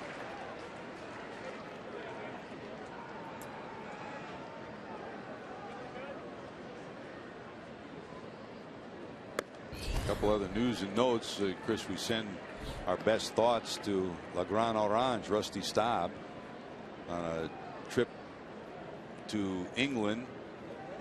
Suffered a heart incident, under doctor's care now for a heart attack. We hope he's fine and comes back. What a Good guy, great player, but even more importantly, he's done so much for the police and fire wives and families that have been under stress in the New York area from when he played right through to today. Every year he is tireless in raising funds for those families. We hope Rusty's well. Big swing and a miss. We'll go full 3-2.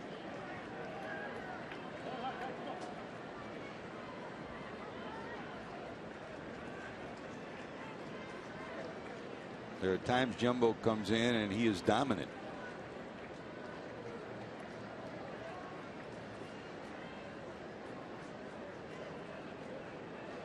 Three, two, one out. Got him. Back-to-back strikeouts. That's now 6 strikeouts for the Reds. Just on time for you. Got plenty of arm. There's no question about that. Had a little Cholula this morning, George, and we will call that our flamethrower, brought to you by Cholula. We thank Cholula for their sponsorship all year long of our flamethrower of the game. It's our favorite sauce on just about anything, huh? You better believe it. You got to patronize your sponsors, right? It's great on donuts. Jesse shows us that. Here's Neil Walker, singled in the Pirates' first run in the first, and here's another single. He's 2 for 3. Base hit to right, base hit to left.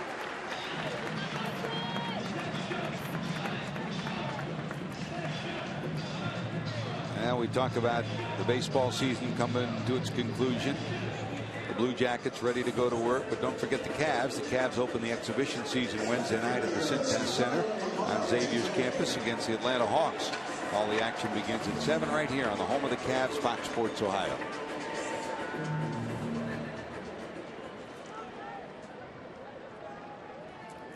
Here's Marte, singled in the first.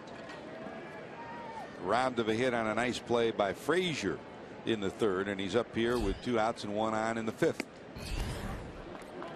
And this is one of those difficult times with that shadow now covering all but the pitcher's mound at home plate. So you're looking at a very bright background. You're looking at the ball being delivered out of the sunlight when it leaves the hand of Jumbo and then coming into the dark shade of home plate.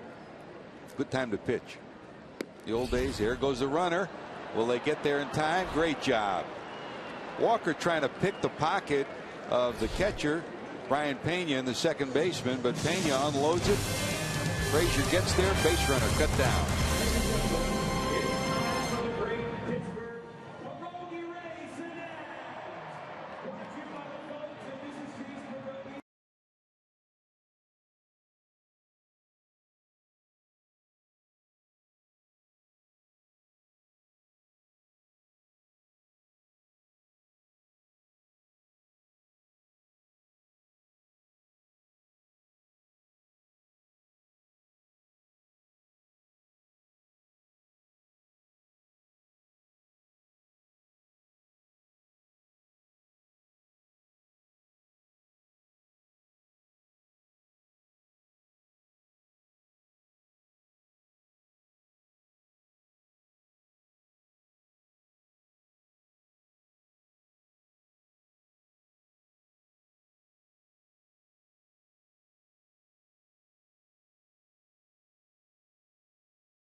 Sports Ohio. I'm Jim Day. Countdown the top 10 moments for the Reds this season. We have reached number 2, and this is Chris Welsh and Marty Brenneman's favorite moment of the season.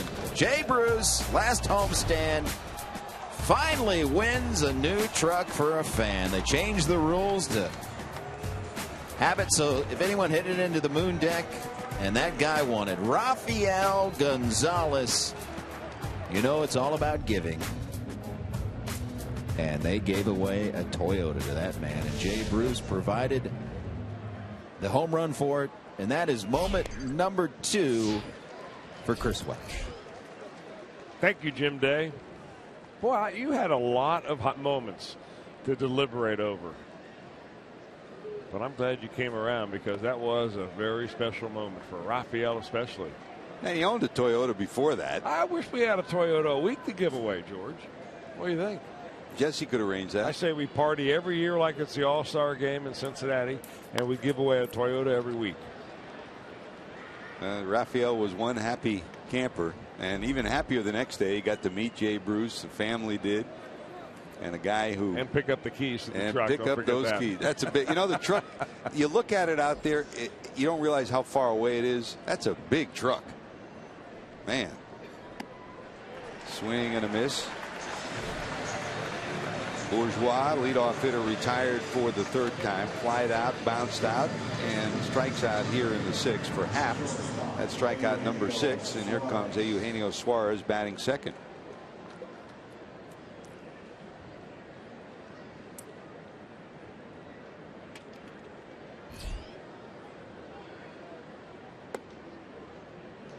You know, over the years when we did our games from the camera well out in right field, those are some of our most enjoyable times. I mean, the fans coming over talking, Jay Bruce coming over, or Austin Kearns when he was the right fielder. Those are great seats out there. It's been a while since we've done that. Yep. Josh can get that done next year. What do you think, Josh? Put that on our wish list.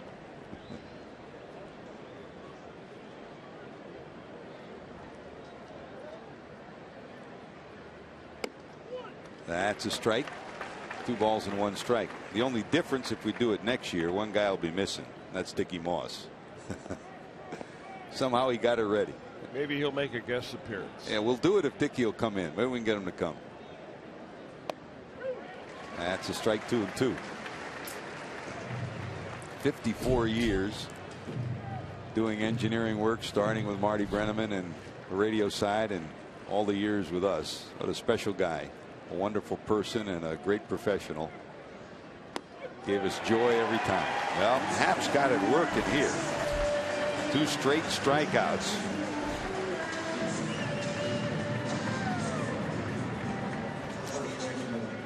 And in 2015, this guy has had it working, Chris. His streak may have been stopped yesterday, but boy, look at the numbers. Look at what he's accomplished this year. In spite of the fact the team struggled, he did not take the foot off the gas pedal one moment. Very difficult to retire. I mean, if you believe in the theory of a batter's responsibility is not making out, no one does it better than Joey Votto. 1 strike, up and in. I mean, it's probably apropos. I mean, Pete Rose would like to keep his streak going forever, and Joey would like to keep his going forever, but it sure is apropos that the 2 of them wound up tied. I mean, they're both are driven the same way. Never give away a pitch, never give away an at bat, never let up. And if you're smart and you're a teammate, or if you're in the other dugout, you watch every at bat, you watch how he addresses every challenge. 2 balls, 1 strike. And as you talked about, and we talk about so often, people lead in different ways. You know, there's the vocal leaders who can run up and down the bench and get people up. There's the guys who will hold the clubhouse meetings. There's the quiet leaders like a Scott Rowland. And there are guys who lead by the way they play and how they attack the game. That's the way Joey Votto leads. If you don't see that, you're missing something.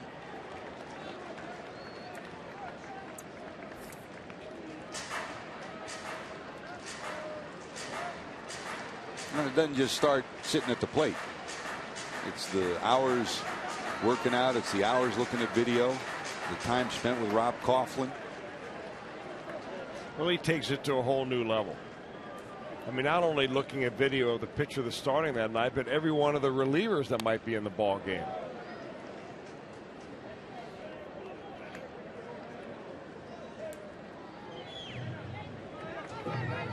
It's funny, when you started in the game, nobody did video, right? And now until Tony Gwynn came along a couple of years later, actually a year later, played a little bit with Tony. He was the first one that I ever remember really being dedicated to it.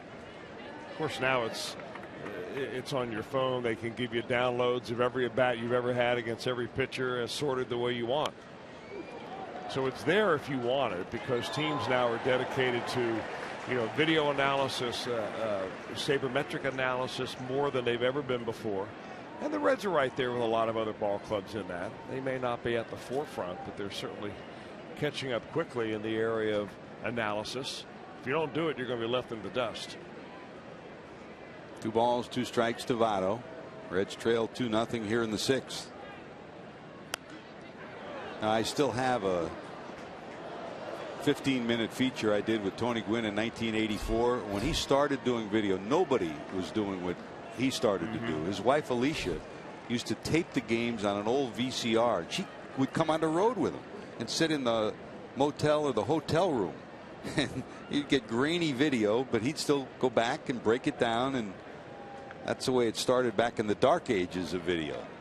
And really, in 1999, when Greg Vaughn came to the Reds, he brought much of what Tony had done to the Reds, and that was the first time the Reds really went into the new century of using video. He came over and said, "What the heck is going on here? Don't you guys use video?" That was a turning point. Full count, 3-2.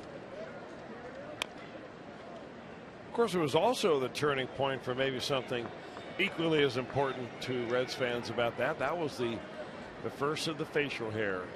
That's right. Of Reds uniforms. It was Greg Vaughn that simply refused to shave his goatee when the Reds had a no facial hair policy. And he says, "You know what? I'll take it right to the Players Association and they'll battle for me."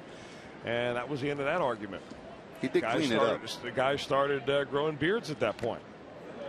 Votto hangs in, battles again against this tough lefty. Now, who doesn't have hair?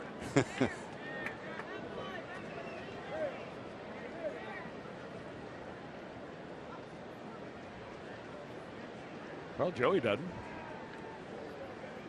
Not even on his head. He'll let the beard go a few days, but that's about it. 3-2. What a tough at bat and a tough battle for Votto.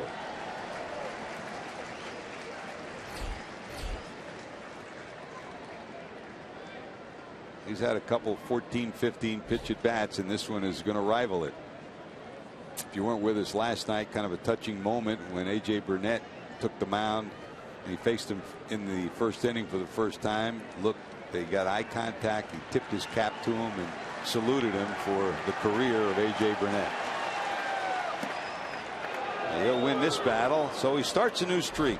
48 ended last night. Here's number 1. It starts today with a walk.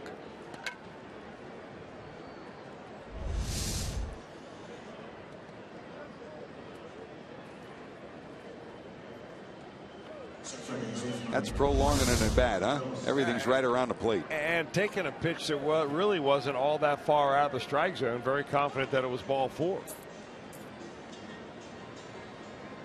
Pedro saying, "How do you do that?" And slow walk from the home dugout. Ray Searage out to talk to his left-hander.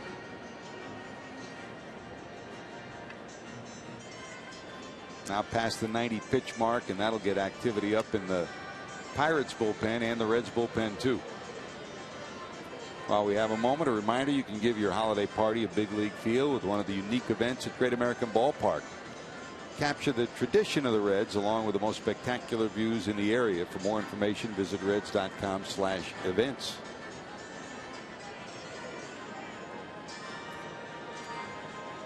Every year the ballpark gets better. Every year Phil Castellini and the crew do something to make the visit to the ballpark new every April.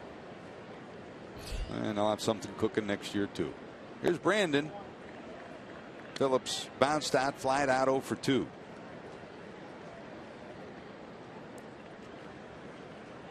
When you add it up, offensively and defensively, maybe his best year. Look at the numbers. He's been over 290. Leads all second basemen in runs batted in, and has been back and forth for the leadership in home runs as a second baseman. He's hit all around the order.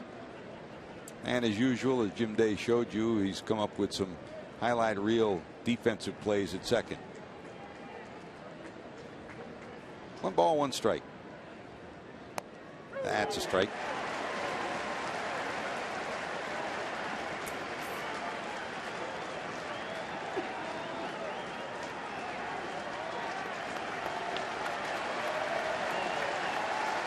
Trying to close this inning out. Fans here in Pittsburgh start their chant.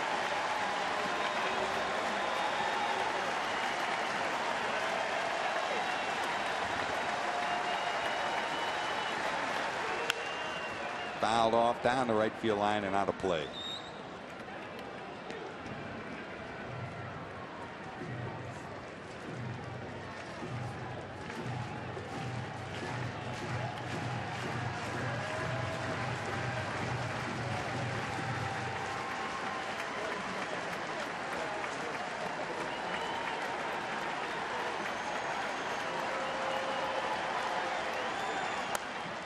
That's a fair ball into the corner. Here comes Votto around second. He's going to third. Phillips is going to try to go to second, and he is out. Jeez. Oh, baby. Phillips trying to do something good. He gets his pocket picked. The inning ends instead of second and third. And Frazier coming to the plate. Marte cuts off another Reds rally with this throw. One more look. Does Walker get the tag down on him? Yes, he does. He didn't get the left hand on the base. Single and a put out at second base, although they haven't left the field yet, as Brian Price is waiting for word from Rob Coughlin whether the Reds will challenge or not. And the answer is well, the first yes, answer is that they are going to have a challenge. The second answer we will wait on. It was kind of an unusual looking tag by the second baseman out there. Brandon goes in head first, reaches it with his hand first, and he's safe there. The question is, does he come off the bag at the time they've got the tag on him? And that's where you may see it. He may have dragged that glove along the back leg of Brandon Phillips as Brandon had lost touch with the bag. And that's exactly the way they see it in New York. Tim Welke says you're out, and that ends the top of the 6th. Bottom of 6 we go.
Reds baseball, not just this year, but in recent memory. Special thanks to Ray St. Clair Roofing for being the presenting sponsor of Reds Live, the pregame show before every Reds game on Fox Sports Ohio. It's always great to have, you talk about a team as a team on the field, a team off the field, and you can't deny the belief in Reds baseball from all the folks at Ray St. Clair Roofing. And Brandon's still shaking his head saying that I'm safe. And it does look like he is off the bag, and there is contact by Walker on the slide. He got the hand in there first, but then as he got off, and Brandon's still in disbelief. So, runner knocked down, and instead of second and third and 2 outs, the inning ends. Here's Marte to left field. Duvall there to haul it in. And Chris, once again, Starling Marte snuffs out another Reds rally. He does it seemingly every series. Well, that's part of the idea of having good defenders out there, that they really pick it up. I mean, that's one area where the Pirates have really struggled, is in the defense, but not outfield defense. Tyler Hope goes to center field, and Bourgeois will take over and right. So maybe that finger that Jay Bruce got smashed against the bat in a bunt attempt has kept him from finishing up the last game of the year. Yeah, you saw the last time we shot the bench, and he was still moving that hand back and forth, and hopefully it's not something that is more serious than a bit of a bruise. So Holt in center, outstanding defense. Bourgeois moves to right, and here's the big swing culprit. Pedro Alvarez ripped his 27th homer to lead off the 4th. His run batted in, made it 2-0. That came after Walker's single in the first, gave the Pirates their first run.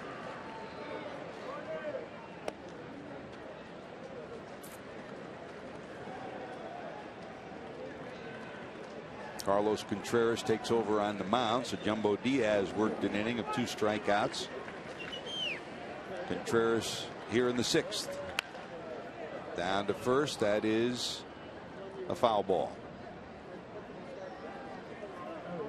7th inning in Milwaukee. Cubs 3, Brewers 1.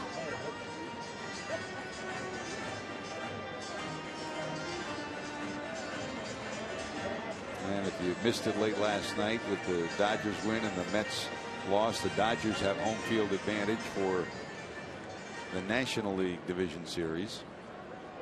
Pirates, of course, still fighting for home field advantage in their 1-game playoff with the Cubs. Slapped the other way and foul.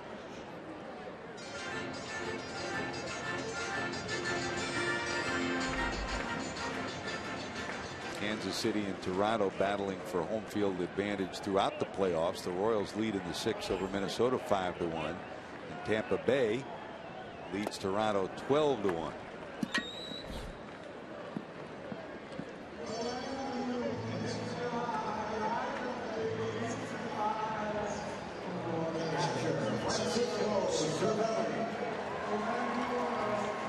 Two away, and here comes Cervelli. Francisco struck out and flied out 0 for 2. Now in the 7th, Texas continues to lead the Angels 3-2. The wild card hunt still very much alive, with Arizona leading Houston 3-2 in the 5th.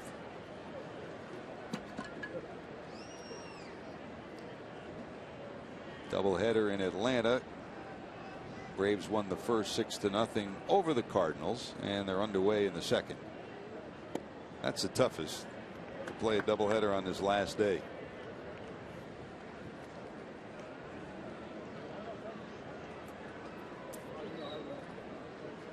And we wondered, Chris, when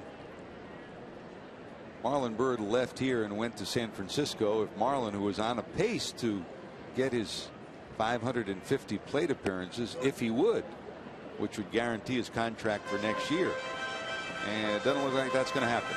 Well, he ended up getting 543 out of the 550 that he needed to automatically kick in $8 million next year. But when the Giants were eliminated, they decided to go with youth out there in the outfield. They sat Marlon down and said, we'd like to have you back next year. We'll see if we can work something out. But we will not play you out there every day in order for you to reach that incentive.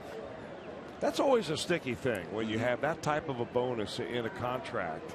And you get a player like that in a trade like the Reds did. They played him every day until he was injured, and then they played him nearly every day until they traded him. But it was right on the line. Marlon Byrd's number of plate appearance he was getting every day was right on the line as to whether he was going to get the 550 or not. And when it did go south here in Cincinnati, it went south in a hurry, and they traded him the next day. Well, the end result, he will be somewhere next year, not necessarily with San Francisco, and if he is, it won't be at $8 million. Cervelli bangs this one into the corner. Duvall will take the carom off the wall. He'll have a 2-base hit. A 2-out double for Francisco Cervelli here in the 6th. And here comes Jordy Mercer, who's 1 for 2.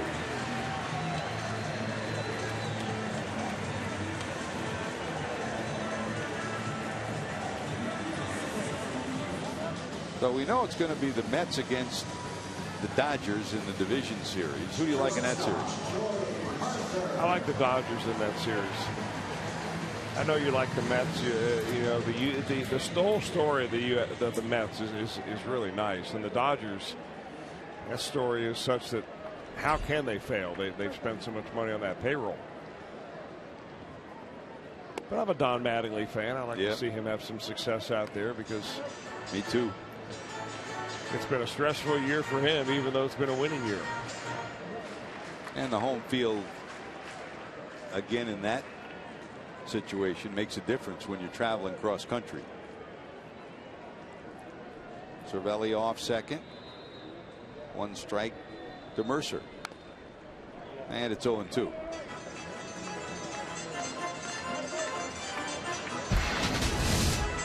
The way the bracket shapes up in the National League. Cubs and Pirates going at each other in the wild card, and as difficult as it might be the draw, they'll play the Cardinals, whoever wins there. Mets and Dodgers, and as we speculated, Jacob deGrom will start game 1 for the Mets in that series. Yeah, and there's been some talk the last couple of years about possibly reseeding. I mean, look at this year with the 3 best records all coming from the Central Division. You win 97 or 96 games, and here we are again facing the Cardinals. 1 ball, 2 strikes. Pop foul to the right side.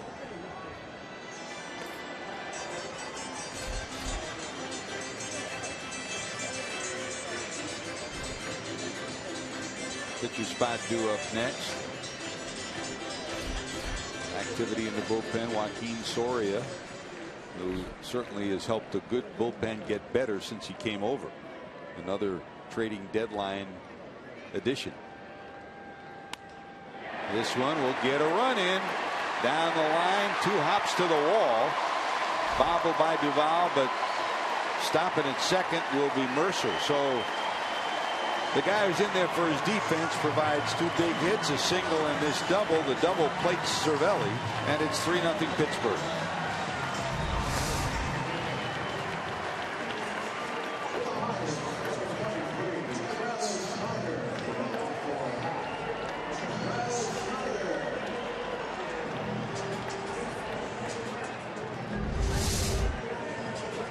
Well, Mercer seems to swing a lot better bat against the Reds than he does other teams. I know he's in there for his defense, but he seems to be getting a little bit better offensively every time we see him. 21 doubles on the year for Mercer. Got out ahead of that breaking ball and hooked it down the line. Jeff Pico will come out and talk over a scouting report. This is always a mandatory trip to the mound for Pico when the other team sends up a pinch hitter. And that'll be Travis Snyder.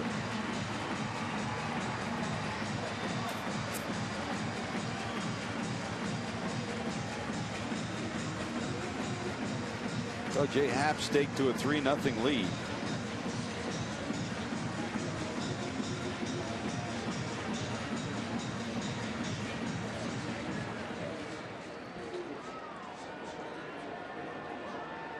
Six innings, 3 hits, no runs, 7 strikeouts, and 3 walks for Happ. 97 pitches And talk about pitch efficiency, 66 strikes in the 97 pitches. He certainly had a good tune-up for the postseason. There's Travis, solid off the bench. Jay Happ did what he was called upon to do on this final day of the season. 6 solid innings of work. Another runner in scoring position. There's a bouncer to Votto. He'll flip it to Contreras, and that'll do it. But the damage done, back-to-back doubles in the 6th. 3-0 Buccos. Frazier, Bruce, Ubaldo up.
Summary of the story of this one early.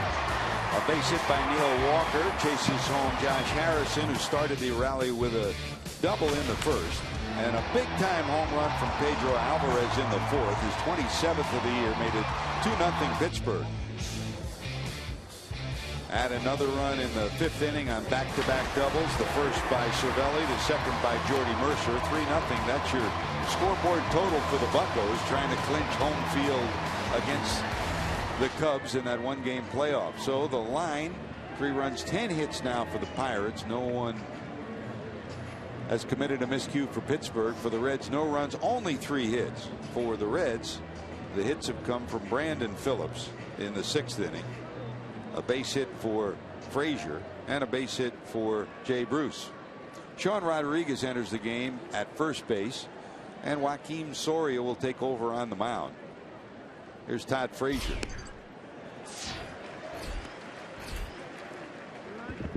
Frazier singled and walked, but on base twice.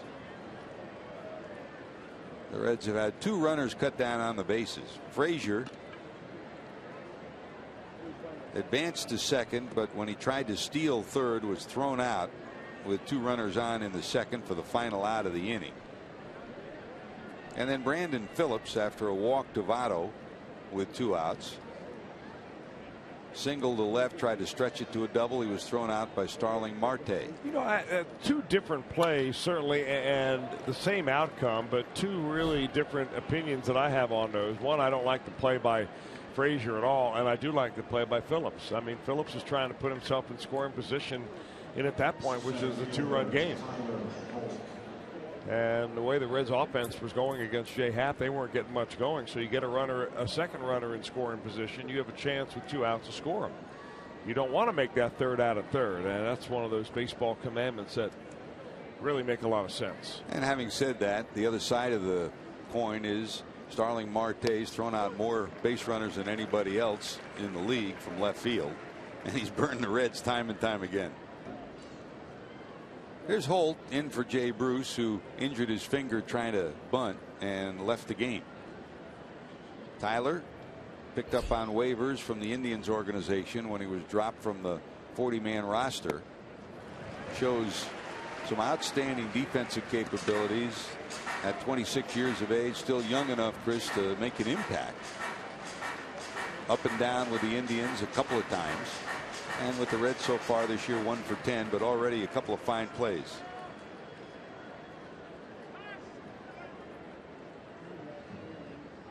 Indians projected him as an extra outfield, and they've got a whole load of young outfielders in that Cleveland organization. Swing and a miss, taken care of quickly by Soria.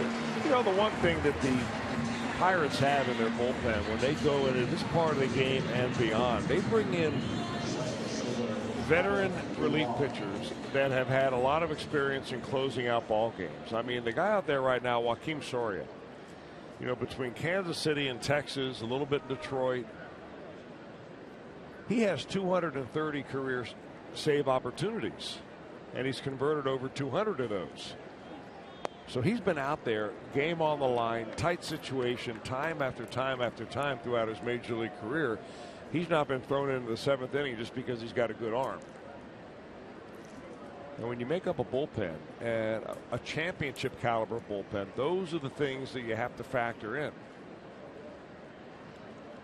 Soria to the stretch with Frazier on first and Duvall at the plate. And yes, we talked about it earlier. The Pirates 21 years out of the playoffs. They had a lot of high draft picks because of that. They had horrible baseball years, but they backlogged some pretty good players. Some of them have made it to the majors. Some of them are in the minors now. And in this year, when they're striving to either win the division or make it to the postseason as a wild card, at the trading deadline, they get Soria, they get Happ, they get Blanton to help the bullpen. Three arms. They get Ishikawa, they get Morse, they get Ramirez, they get Snyder. All veteran guys, yeah. So you know what you expect because the back of the baseball card doesn't lie. These are guys that have been through it before. You know, for all the years when the Pirates were really struggling badly, they really struggled with the draft. And they had year after year, if not the top pick in the draft, but they had the first 3 or 4. It seemed like every other year. And they just kept missing and missing and missing. Their front office did. This is before Clint Hurdle really came and took over. And you just can't afford to do that. So when you get a really good draft opportunity, that's when you've got to make hay. 2 balls, 2 strikes. Soria to the stretch. That's hit hard and caught in the air. Back to first is Frazier. It was knuckling at Josh Harrison, and he hung with it to pick it off the tip of the dirt, about 6 inches off the dirt.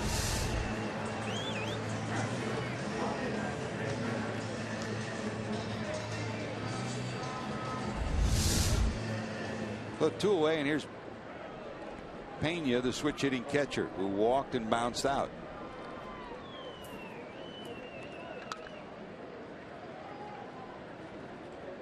Eighth inning in Milwaukee. Cubs 3, Brewers 1.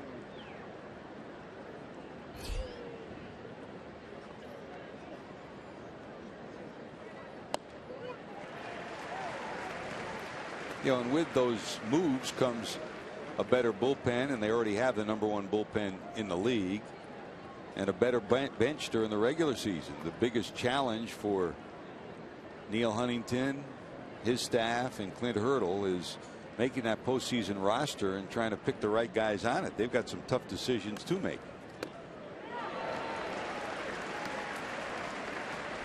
Nice decisions to have at this time of year, though.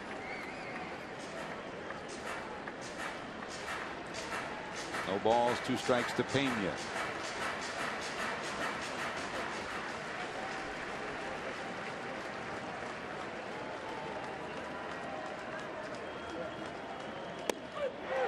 That's a call, strike 3. 2 strikeouts in the inning from Joakim Soria. And all told, 9 strikeouts on the afternoon for Pirate pitching. And on this final day of the regular season, we'll keep it here for God Bless America as we celebrate baseball and celebrate America.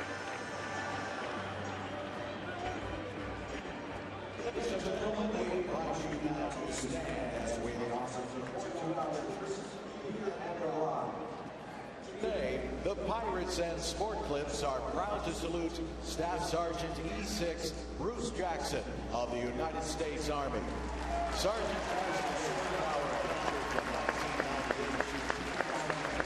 and was deployed to Iraq 3 separate times, where he dealt with ambushes, small arms and mortar attacks, and IEDs. He currently works at the VA hospital and is in the Lotus 100 Mob. We are thrilled to have Sergeant Jackson here with us today.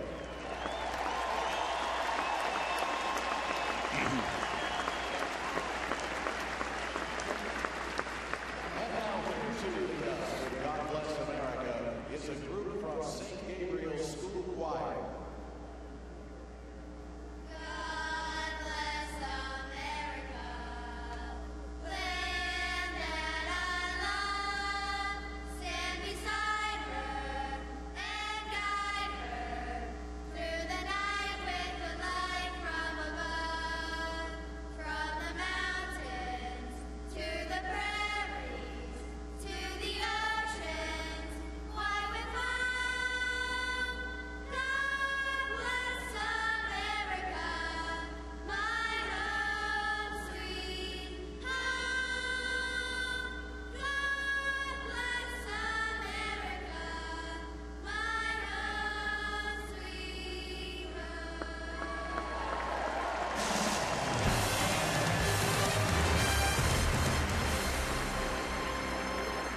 It's time for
reproduced or retransmitted in any form, and the accounts and descriptions of this game may not be disseminated without the express written consent of the Cincinnati Reds. Some of the Reds faithful still here in the ballpark hoping for a Reds rally as the Pirates are closing in on home field advantage against the Cubs. Now in the 8th inning, Cubs lead 3-1 over Milwaukee. Here 3-0 Pirates over the Reds, a win by the Buccos, and they have home field against the Cubs in that 1-game playoff. For the Reds, starting pitcher was Josh Smith, Jumbo Diaz, then Contreras, and here's Sam LeCure, Chris. Well, a bullpen makeover for 2016 might be a good opportunity for Sam LeCure. Cut off the team out of spring training this year, sent down to AAA. Pitched for the Bats, didn't do well early on, but he came on strong towards the end. And I think the Reds really missed his leadership down the bullpen because he's been around a while. Right field, Bourgeois back, looking up at the wall. It's off the wall. And cruising into second base with a 2-base hit will be Gregory Polanco's first hit of the afternoon. Another leadoff base hit. It's the third for the Buccos, and you got a runner in scoring position here in the 7th. He likes that low pitch. Polanco does. He just has a nice smooth swing and goes down there and hits that low pitch effortlessly. One of the problems that they identified with Sam McCure over the last few years is that he's lost a lot of his velocity on his fastball. Never that he was an overpowering pitcher. Sometimes he threw up around 92 to 94, but he averaged about 91 to 92 with his fastball when he first came into the league in 2012. This year that average is down closer to 87 and 88.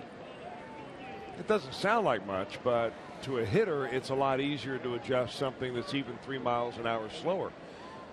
But velocity was really never his strength anyway. He's always movement, location, changing speeds, having a little bit of a mental edge over hitters. And he competes. And I think that's one way that you can be a leader, even if you're not the best pitcher in the bullpen, by being the best competitor out there. Speaking of competing, that's what Josh Harrison does. Another productive afternoon. A single and a double. Scored a run. Struck out last time up. And probably more than any other entity in a team, a bullpen is a little family. And the one thing LeCure gave the Reds over the last couple of years was leadership and direction in that bullpen. And they missed that presence this year. 2 balls, 1 strike.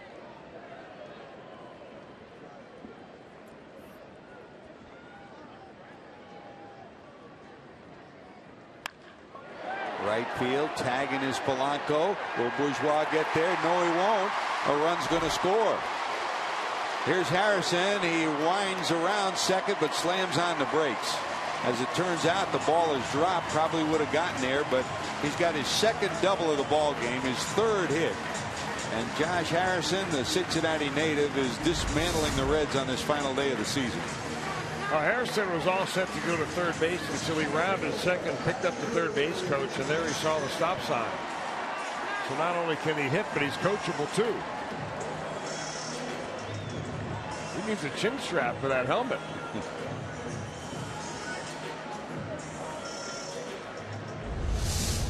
A double in the first. He scored on Walker's hit. A single in the third. Was left stranded, and here in the 7th, after the double by Polanco, he doubles to make it 4-0 Pittsburgh. Here's McCutchen.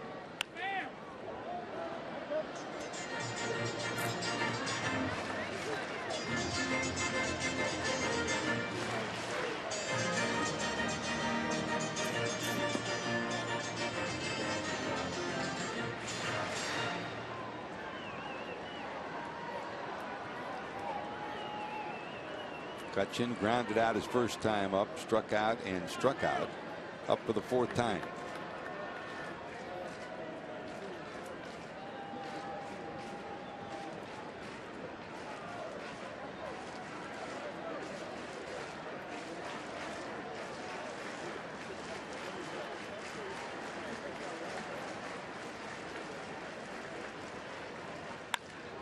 Hit hard, knocked down by Suarez. The throw, he got him.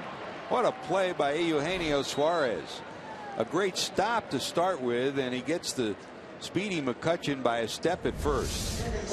Well, those are the kind of plays that you see a shortstop make, and you make a note if you're a scout. You say, well, you know, he's got the ability to make the great play. Goes very nice to his left right there, dives, straightens himself up quick, and he's always got plenty of arm.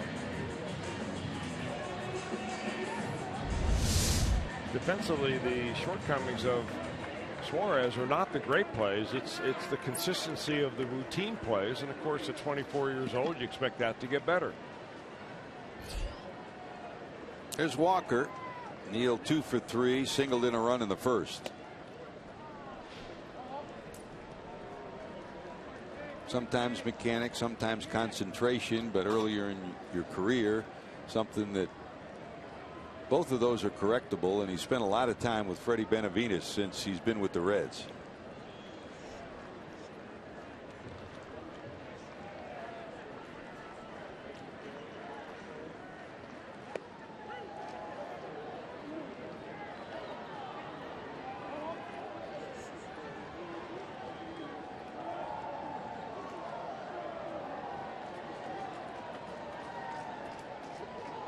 No balls, 2 strikes.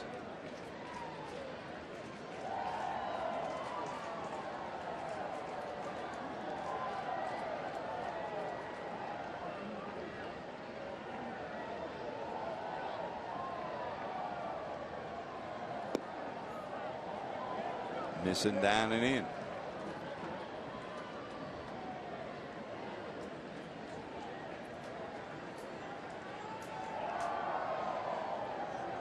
Milwaukee batting, bottom of the 8th now. Cubs 3, Brewers 1. In the 7th, Arizona leads Houston 3-2.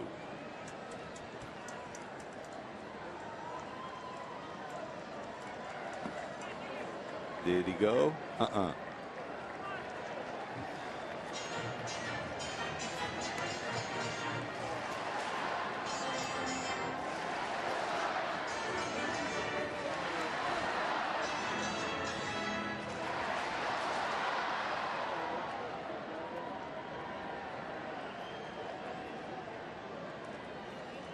Count even 2-2. Harrison trying to stretch his lead off second with 1 out here in the 7th.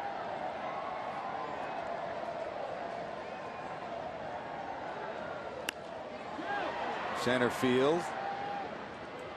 Holt coming in. Harrison will go halfway. He'll retreat to second. Second out of the inning, and a reminder, it's the countdown to face-off for the Columbus Blue Jackets. Opening night against the Rangers, just 5 days away. On the home of the Blue Jackets, Fox Sports Ohio. Brian Giesenslaw will be carrying you through the excitement of another Blue Jacket season. I'll leave the studio for the Reds, head to the ice of Columbus.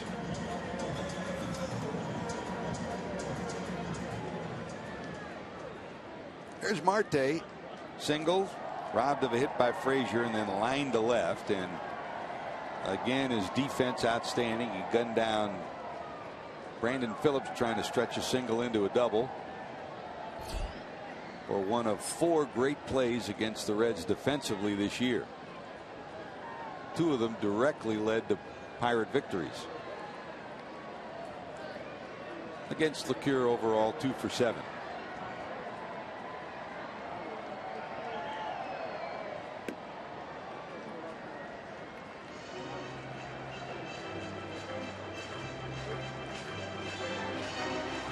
Texas continues to lead the Angels. They're now in the 7th inning.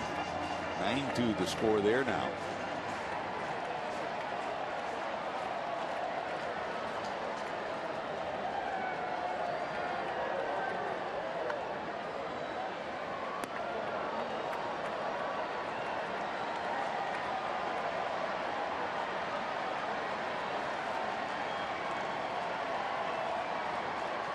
Now they're getting restless, and it's throwback day at PNC Park. They've started the wave around the ballpark. They're just getting antsy in their seats, hoping to celebrate before this day is over. You know, when you get a full house in a ballpark, it's still kind of fun to watch.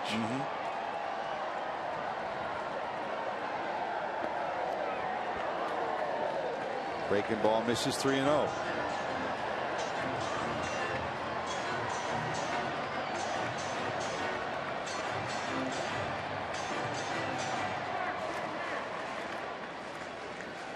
Of course, the wave is so old that there might be fans here that think it's brand new. They're just looking for something to do right now, huh? Well, if you're a Pirate fan, one of the things on your to-do list is get in the ticket line if they can hold on in this game against the Reds. Well, Arizona's beating Houston, but Chicago, the Cubbies are up on Milwaukee 3-1. So there is still hope here that the Reds could be spoilers. That's a walk to Marte. And here comes Michael Morse, who will pinch hit. He'll pitch hit in what is now the pitcher's spot, Pedro Alvarez spot, before Rodriguez came in the game.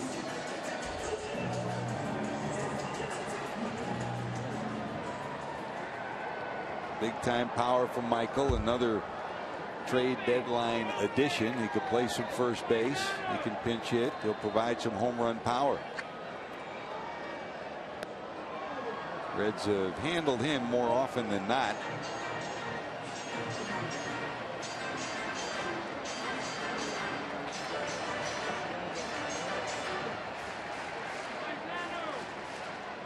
The home run for Morse against Sam LeCure came when he was part of the Washington Nationals.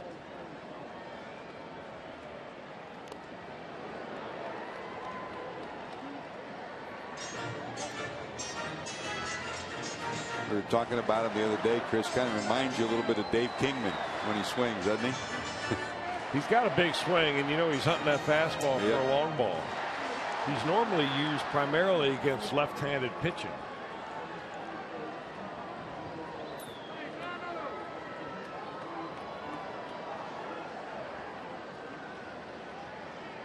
Ball and a strike with 2 away and 2 on. Bounce toward short. Charging Suarez, and they got him. But before they do, Polanco doubles, Josh Harrison doubles. It's 4-0 Pittsburgh.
Effort for everybody back in the studio. Thanks for keeping up on everything from top to bottom all season long, and we look forward to your final edition for 2015. Here in PNC Park, they turn it over to the meat of this bullpen. You get this 7, 8, and 9. You're going to see some big time arms, and Tony Watson from the left side has been superlative this year. He leads all major league relievers with a club record 41 holes. So in a year when Mark Melancon had over 50 saves and he had over 40 holes, and really equate a hole to a save when you're a setup guy. Melancon used to do the same thing when he was a setup guy, especially for Jason Grilli. Sounded more like an agent every day, George. Man, what a year he's had. And he's been tough on the Reds. Here's a big swing by the pinch hitter for the Reds. When you look at what we've had from Watson, Chris, every time you face him, he's been tough. Well, you face him a lot, too. This is the 12th game that Watson has been in this year against the Reds. And they've really gotten to him 2 times. The very first time they faced him very early in the year, they got 3 runs off him. And they ended up getting them a couple of weeks ago when they got, well, actually a month ago when they saw him in September. But other than that, he has done nothing but put zeros up, and with some strikeouts to accompany those zeros. I didn't get a chance to talk much on this final day about Ivan De Jesus Jr., but he's made some eyes open this year when he's had the opportunity here at the major league level. He's been solid defensively every place you put him. He's come up with some real good at bats. He has, and I guess for the most part, he didn't blow his opportunity. Yep. You know, you're not going to make the team in 2016 by what you do in 2015, but he's gone a long way to certainly put himself in there as one of those guys that probably has a bench job to lose rather than to gain.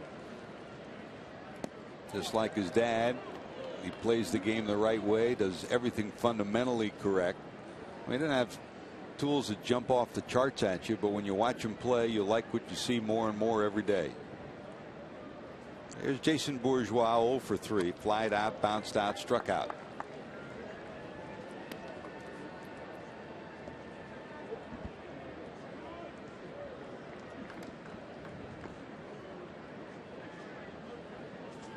Two balls, 2 strikes to the Reds now right fielder. If you joined us late, Jay Bruce injured by trying to bunt his way on and hit in the right hand. There's a bullet up through the middle, a base hit. So the Reds have a 1-out base hit. Still trying to get on the board against the Buccos here in the 8th. And here's Suarez.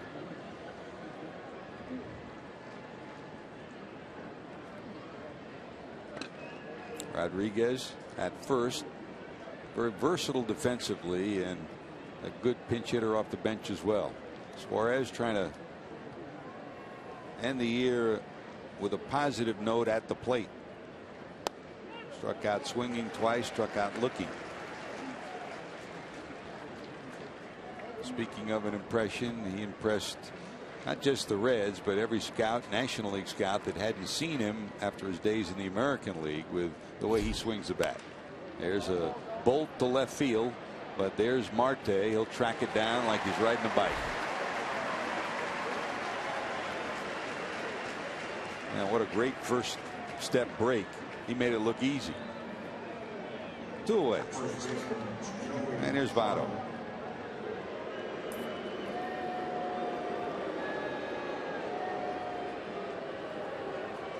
Joey tonight struck out, flied out, and walked in the 6th.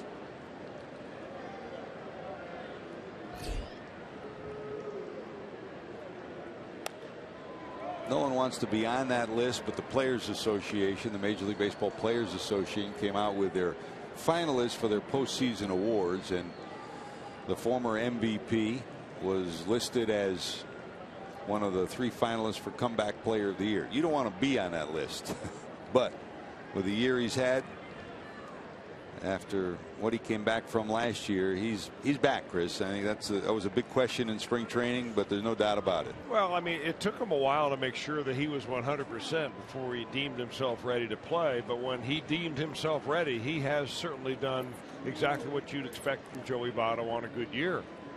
Get on base a lot, get his hits, play every day. He's done all those things. And he hits the ball hard, and he does it just about every time up. On base twice today, a walk and a hit. Every at bat a battle, every pitch a battle. He slaps the hand of Billy Hatcher. If that's the last hit of the year and last at bat of the year, he'll want to end it with a hit. I would think with the way that Joey Votto has been getting on base, Billy Hatcher's seen more of Votto than he has his wife. On base 2 times or more, all told now 107 times. That bested his previous high of 105 set in 213.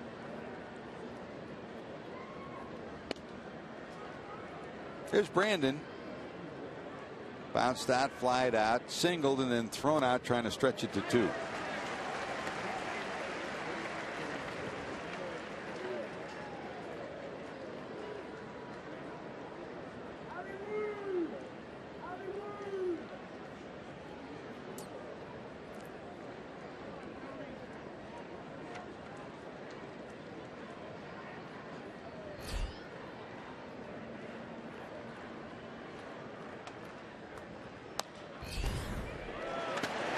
Right back to Watson.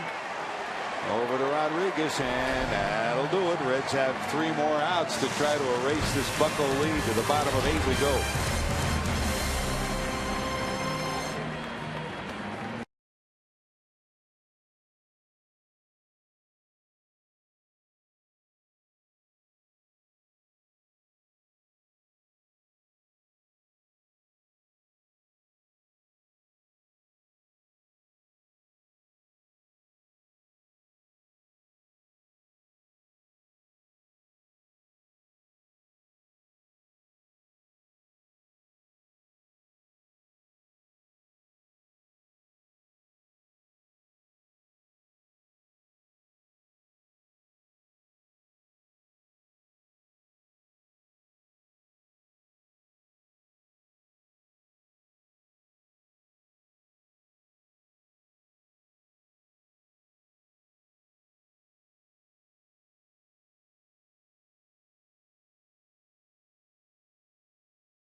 Around the corner, and this is the place to track it down. FS1 continues to be your home for postseason action with the American League Division and Championship Series. Don't miss a moment of the drama, a moment of the history. It all begins October the 8th on FS1 and streaming live on Fox Sports Go. Showdown time now in the 9th inning. The Cubs continued to lead Milwaukee 3-1. Cubs trying to keep their end of the bargain up, hoping that the Reds can rally here against the Buccos. Here's Ryan Matthews, who'll go to work bottom of the 8th inning. Facing the bottom of the order. Matthews for his 57th appearance. That's with the Reds, and he was a pickup a couple of weeks into the season. So he's right there really in terms of frequency with those other Reds bullpenners who have been 65, 66, and 67 games on the season. Here's Cervelli, struck out, flied out, and then doubled to start a rally in the 6th and scored on a double by Mercer.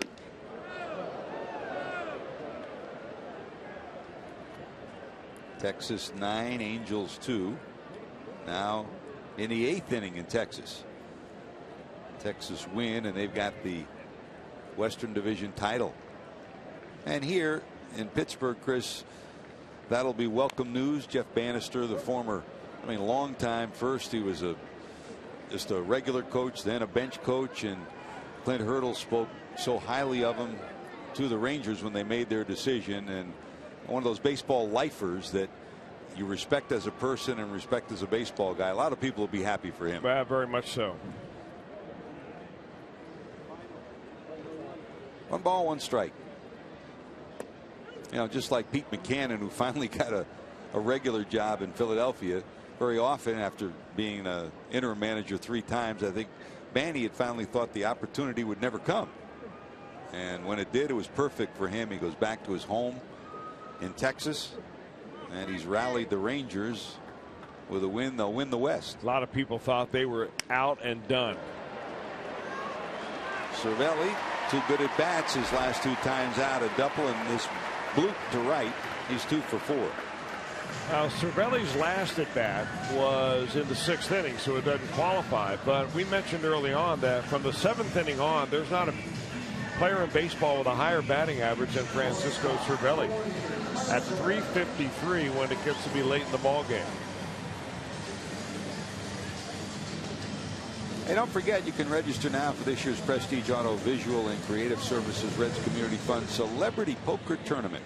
presented by Ashley Fence. December the 5th, play against Reds players, coaches, broadcasters, and local celebrities for the chance to win $11,000. Reserve your spot today at reds.com/poker. Yeah, I'm going to win that this year, George. I'm going to dedicate a portion of my week in the off season here to watching, some poker on TV, and by the time that rolls around in December, I'll consider myself an expert. You and Beth will be sitting playing poker every night.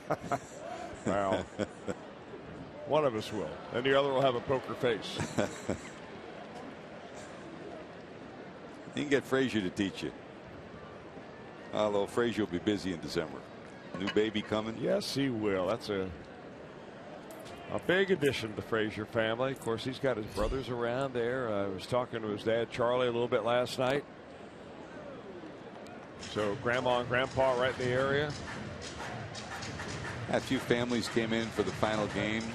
Mom and dad in to see Todd's final series of the season. And well, he kind of duped his dad and mom into taking a lot of his stuff home. He ain't no dummy. I mean, instead of having it shipped up and crated and then sent home like you would, Todd, had a truck filled up with items and brought them here and asked his mom and dad, well, will you take them home with you? Because they drove in from New Jersey.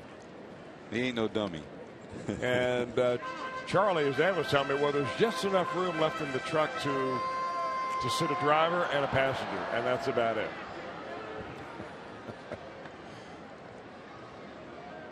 He'll be working with his brothers, doing some clinics in the off season. 2 balls, 2 strikes to Mercer, 2 for 3. Jordy had a double that played it a run last time up. This one to right. Here comes Bourgeois, and he holds on. Nice play by Jason.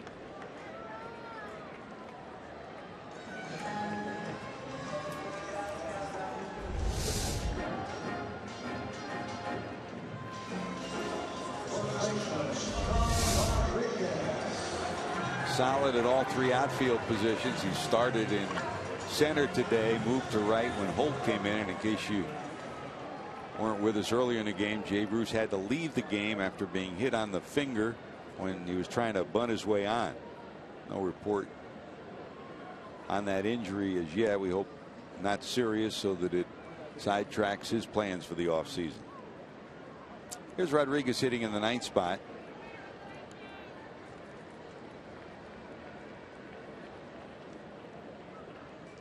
Final, Cubs beat Milwaukee 3-1. So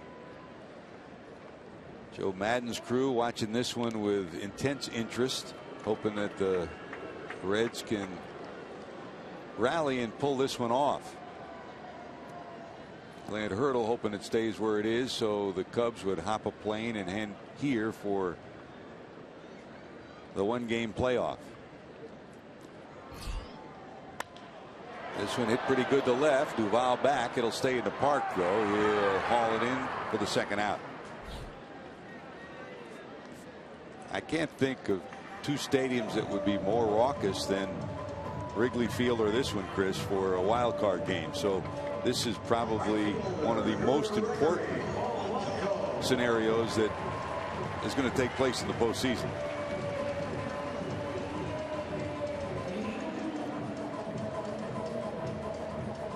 The Pirates will be out.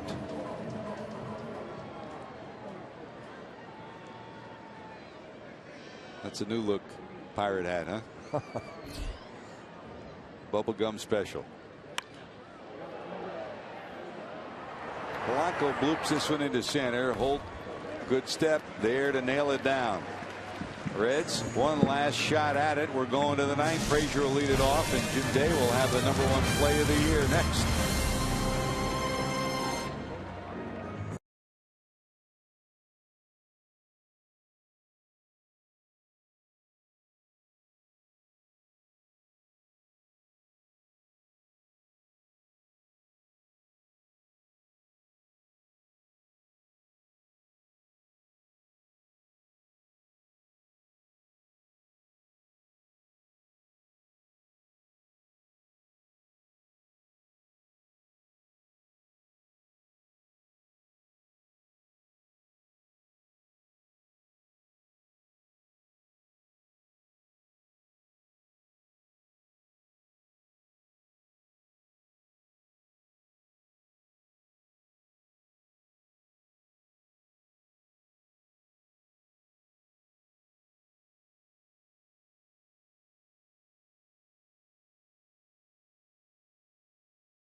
this half inning for Cincinnati because he is the subject of our top moment of 2015.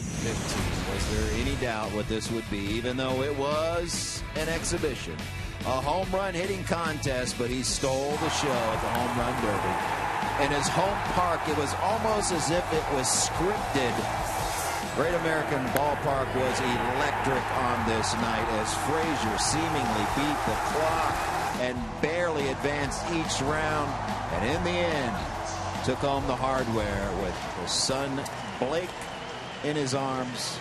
Todd Frazier, your top moment of 2015. Well, we handicapped that one pretty good, huh, Chris? JD, great job. It was you were all over downtown during that All-Star week, and so many great moments over the years in the old ballpark, the new ballpark by the river. That had to be one of the special ones for you in your career. It really was, and I was able to be a fan in the stands that night. In fact, I was sitting with the Welshes during the All-Star festivities. That was a fun night. I mean, the whole really week was great, and nice job on the best of 2015, Jim, because it wasn't easy. But we did have some great moments, and it was really great having you down the dugout and out in the fans and being with the Fox fans out there at the Fox condominium, the minions, as you like to refer to them from time to time. And you did a great job this year, and we hope we can do it again next year. Chris, thank you very much. It's a pleasure working alongside you guys, even though the abuse you do give me along the way. Well, it's only deserving. Thank you. Put one capper on that, and I'm biased, but I think we have the best broadcast group in all of baseball. Hey, remember what Chris always tells you? What's that? The bus leaves in 45 minutes. That's right. Yeah, bus leaves. It'll be an hour after the game today, Jim, so be under it. JD, you're the best. You sit around and watch TV and watch all the on-field hosts, the pregame hosts at the field and at the ballpark. You're the best. And a great friend, a great professional, and it's been great to watch how you blossomed here in Cincinnati to be so much an integral part of Reds baseball. Congratulations on another great year. George, thank you very much. It's always a pleasure being alongside of you. You have certainly been a mentor. All right, here we go. Here's Todd Frazier trying to get the Reds on the board at least. They trail 4-0. Frazier, then Holt, then Duvall here in the ninth facing Mark Melancon. And talk about a year. I mean, Watson has had over 40 holes, Melancon over 50 saves. This is not a save opportunity, but he's been the guy. He's blossomed as a setup man for Jason Grilli, then become the man as the closer. And Chris, he doesn't do it with 100-mile-an-hour fastballs. He does it with a cutter that keeps nipping away, down and away to right-handers. Yeah, some cutters are bigger than others, and Melancon has one, as you see right there. That's it. It looks like a fastball and just keeps going away from you if you're a right-hander. Frazier hit it pretty well, but that's a big part of the ballpark out there. First-class guy, too. Wherever he's been, he's helped make his club better, his bullpen better, and his team better.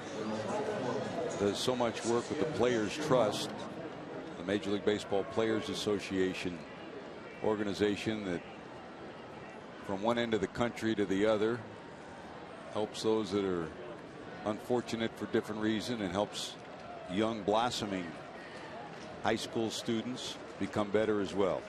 Here's Skip Schumacher to pinch hit for Holt. And you put Schumacher on that same list, Chris. Didn't have the plate appearances that he wanted this year, but as a pinch hitter, one away from the best by a Red since the 70s. That was Jacob Cruz.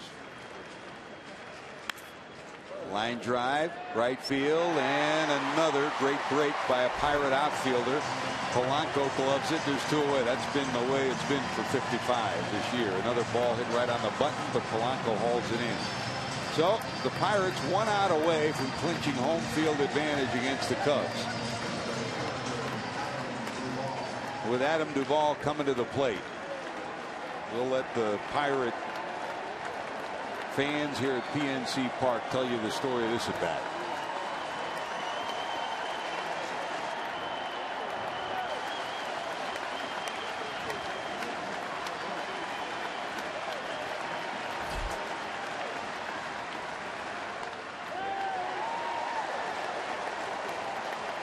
Had him today. Strikeout, fly ball out, line drive out. Hit his 5th homer last night, taking advantage of the opportunities he's had here since coming over from San Francisco.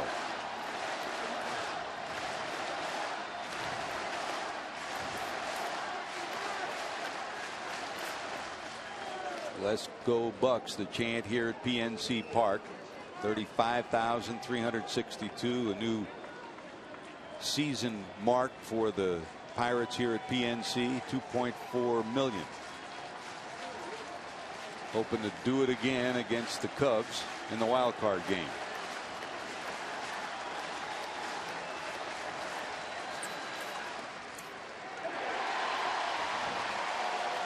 One ball, 2 strikes.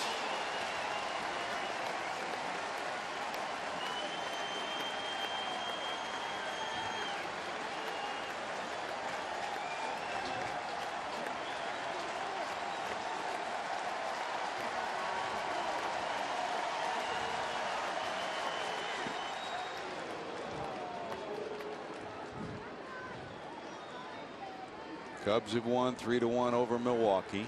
Final now, Texas beats the Angels 9-2. They win the West. Tampa Bay in the 9th leading Toronto 12-1. Kansas City in the 9th leading Minnesota 6-1.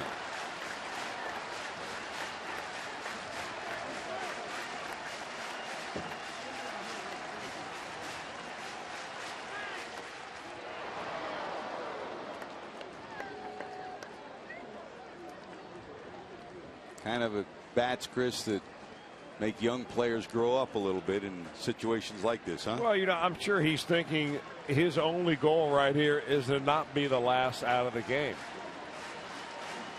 And he's hanging right in there. 2-2.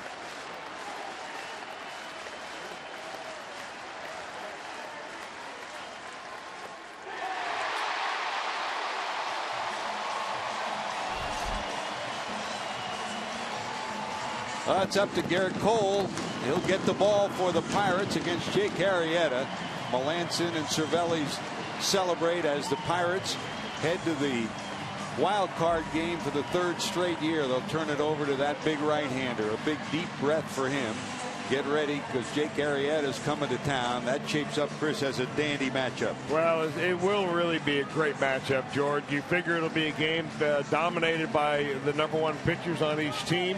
The sad thing is that, you know, the best teams in the National League are in this division, and one of them is going to be eliminated on Wednesday, and then when they play against the winner of that will play against the Cardinals, the other will be eliminated. But it just goes to show you what is attainable by the Reds. Hopefully they're not that far off. Whole lot to talk about. Yes, about this game, but about this season still to come. The hopes for next year for this Reds team, and a look back on this year. Back with more after these messages on Fox Sports Ohio.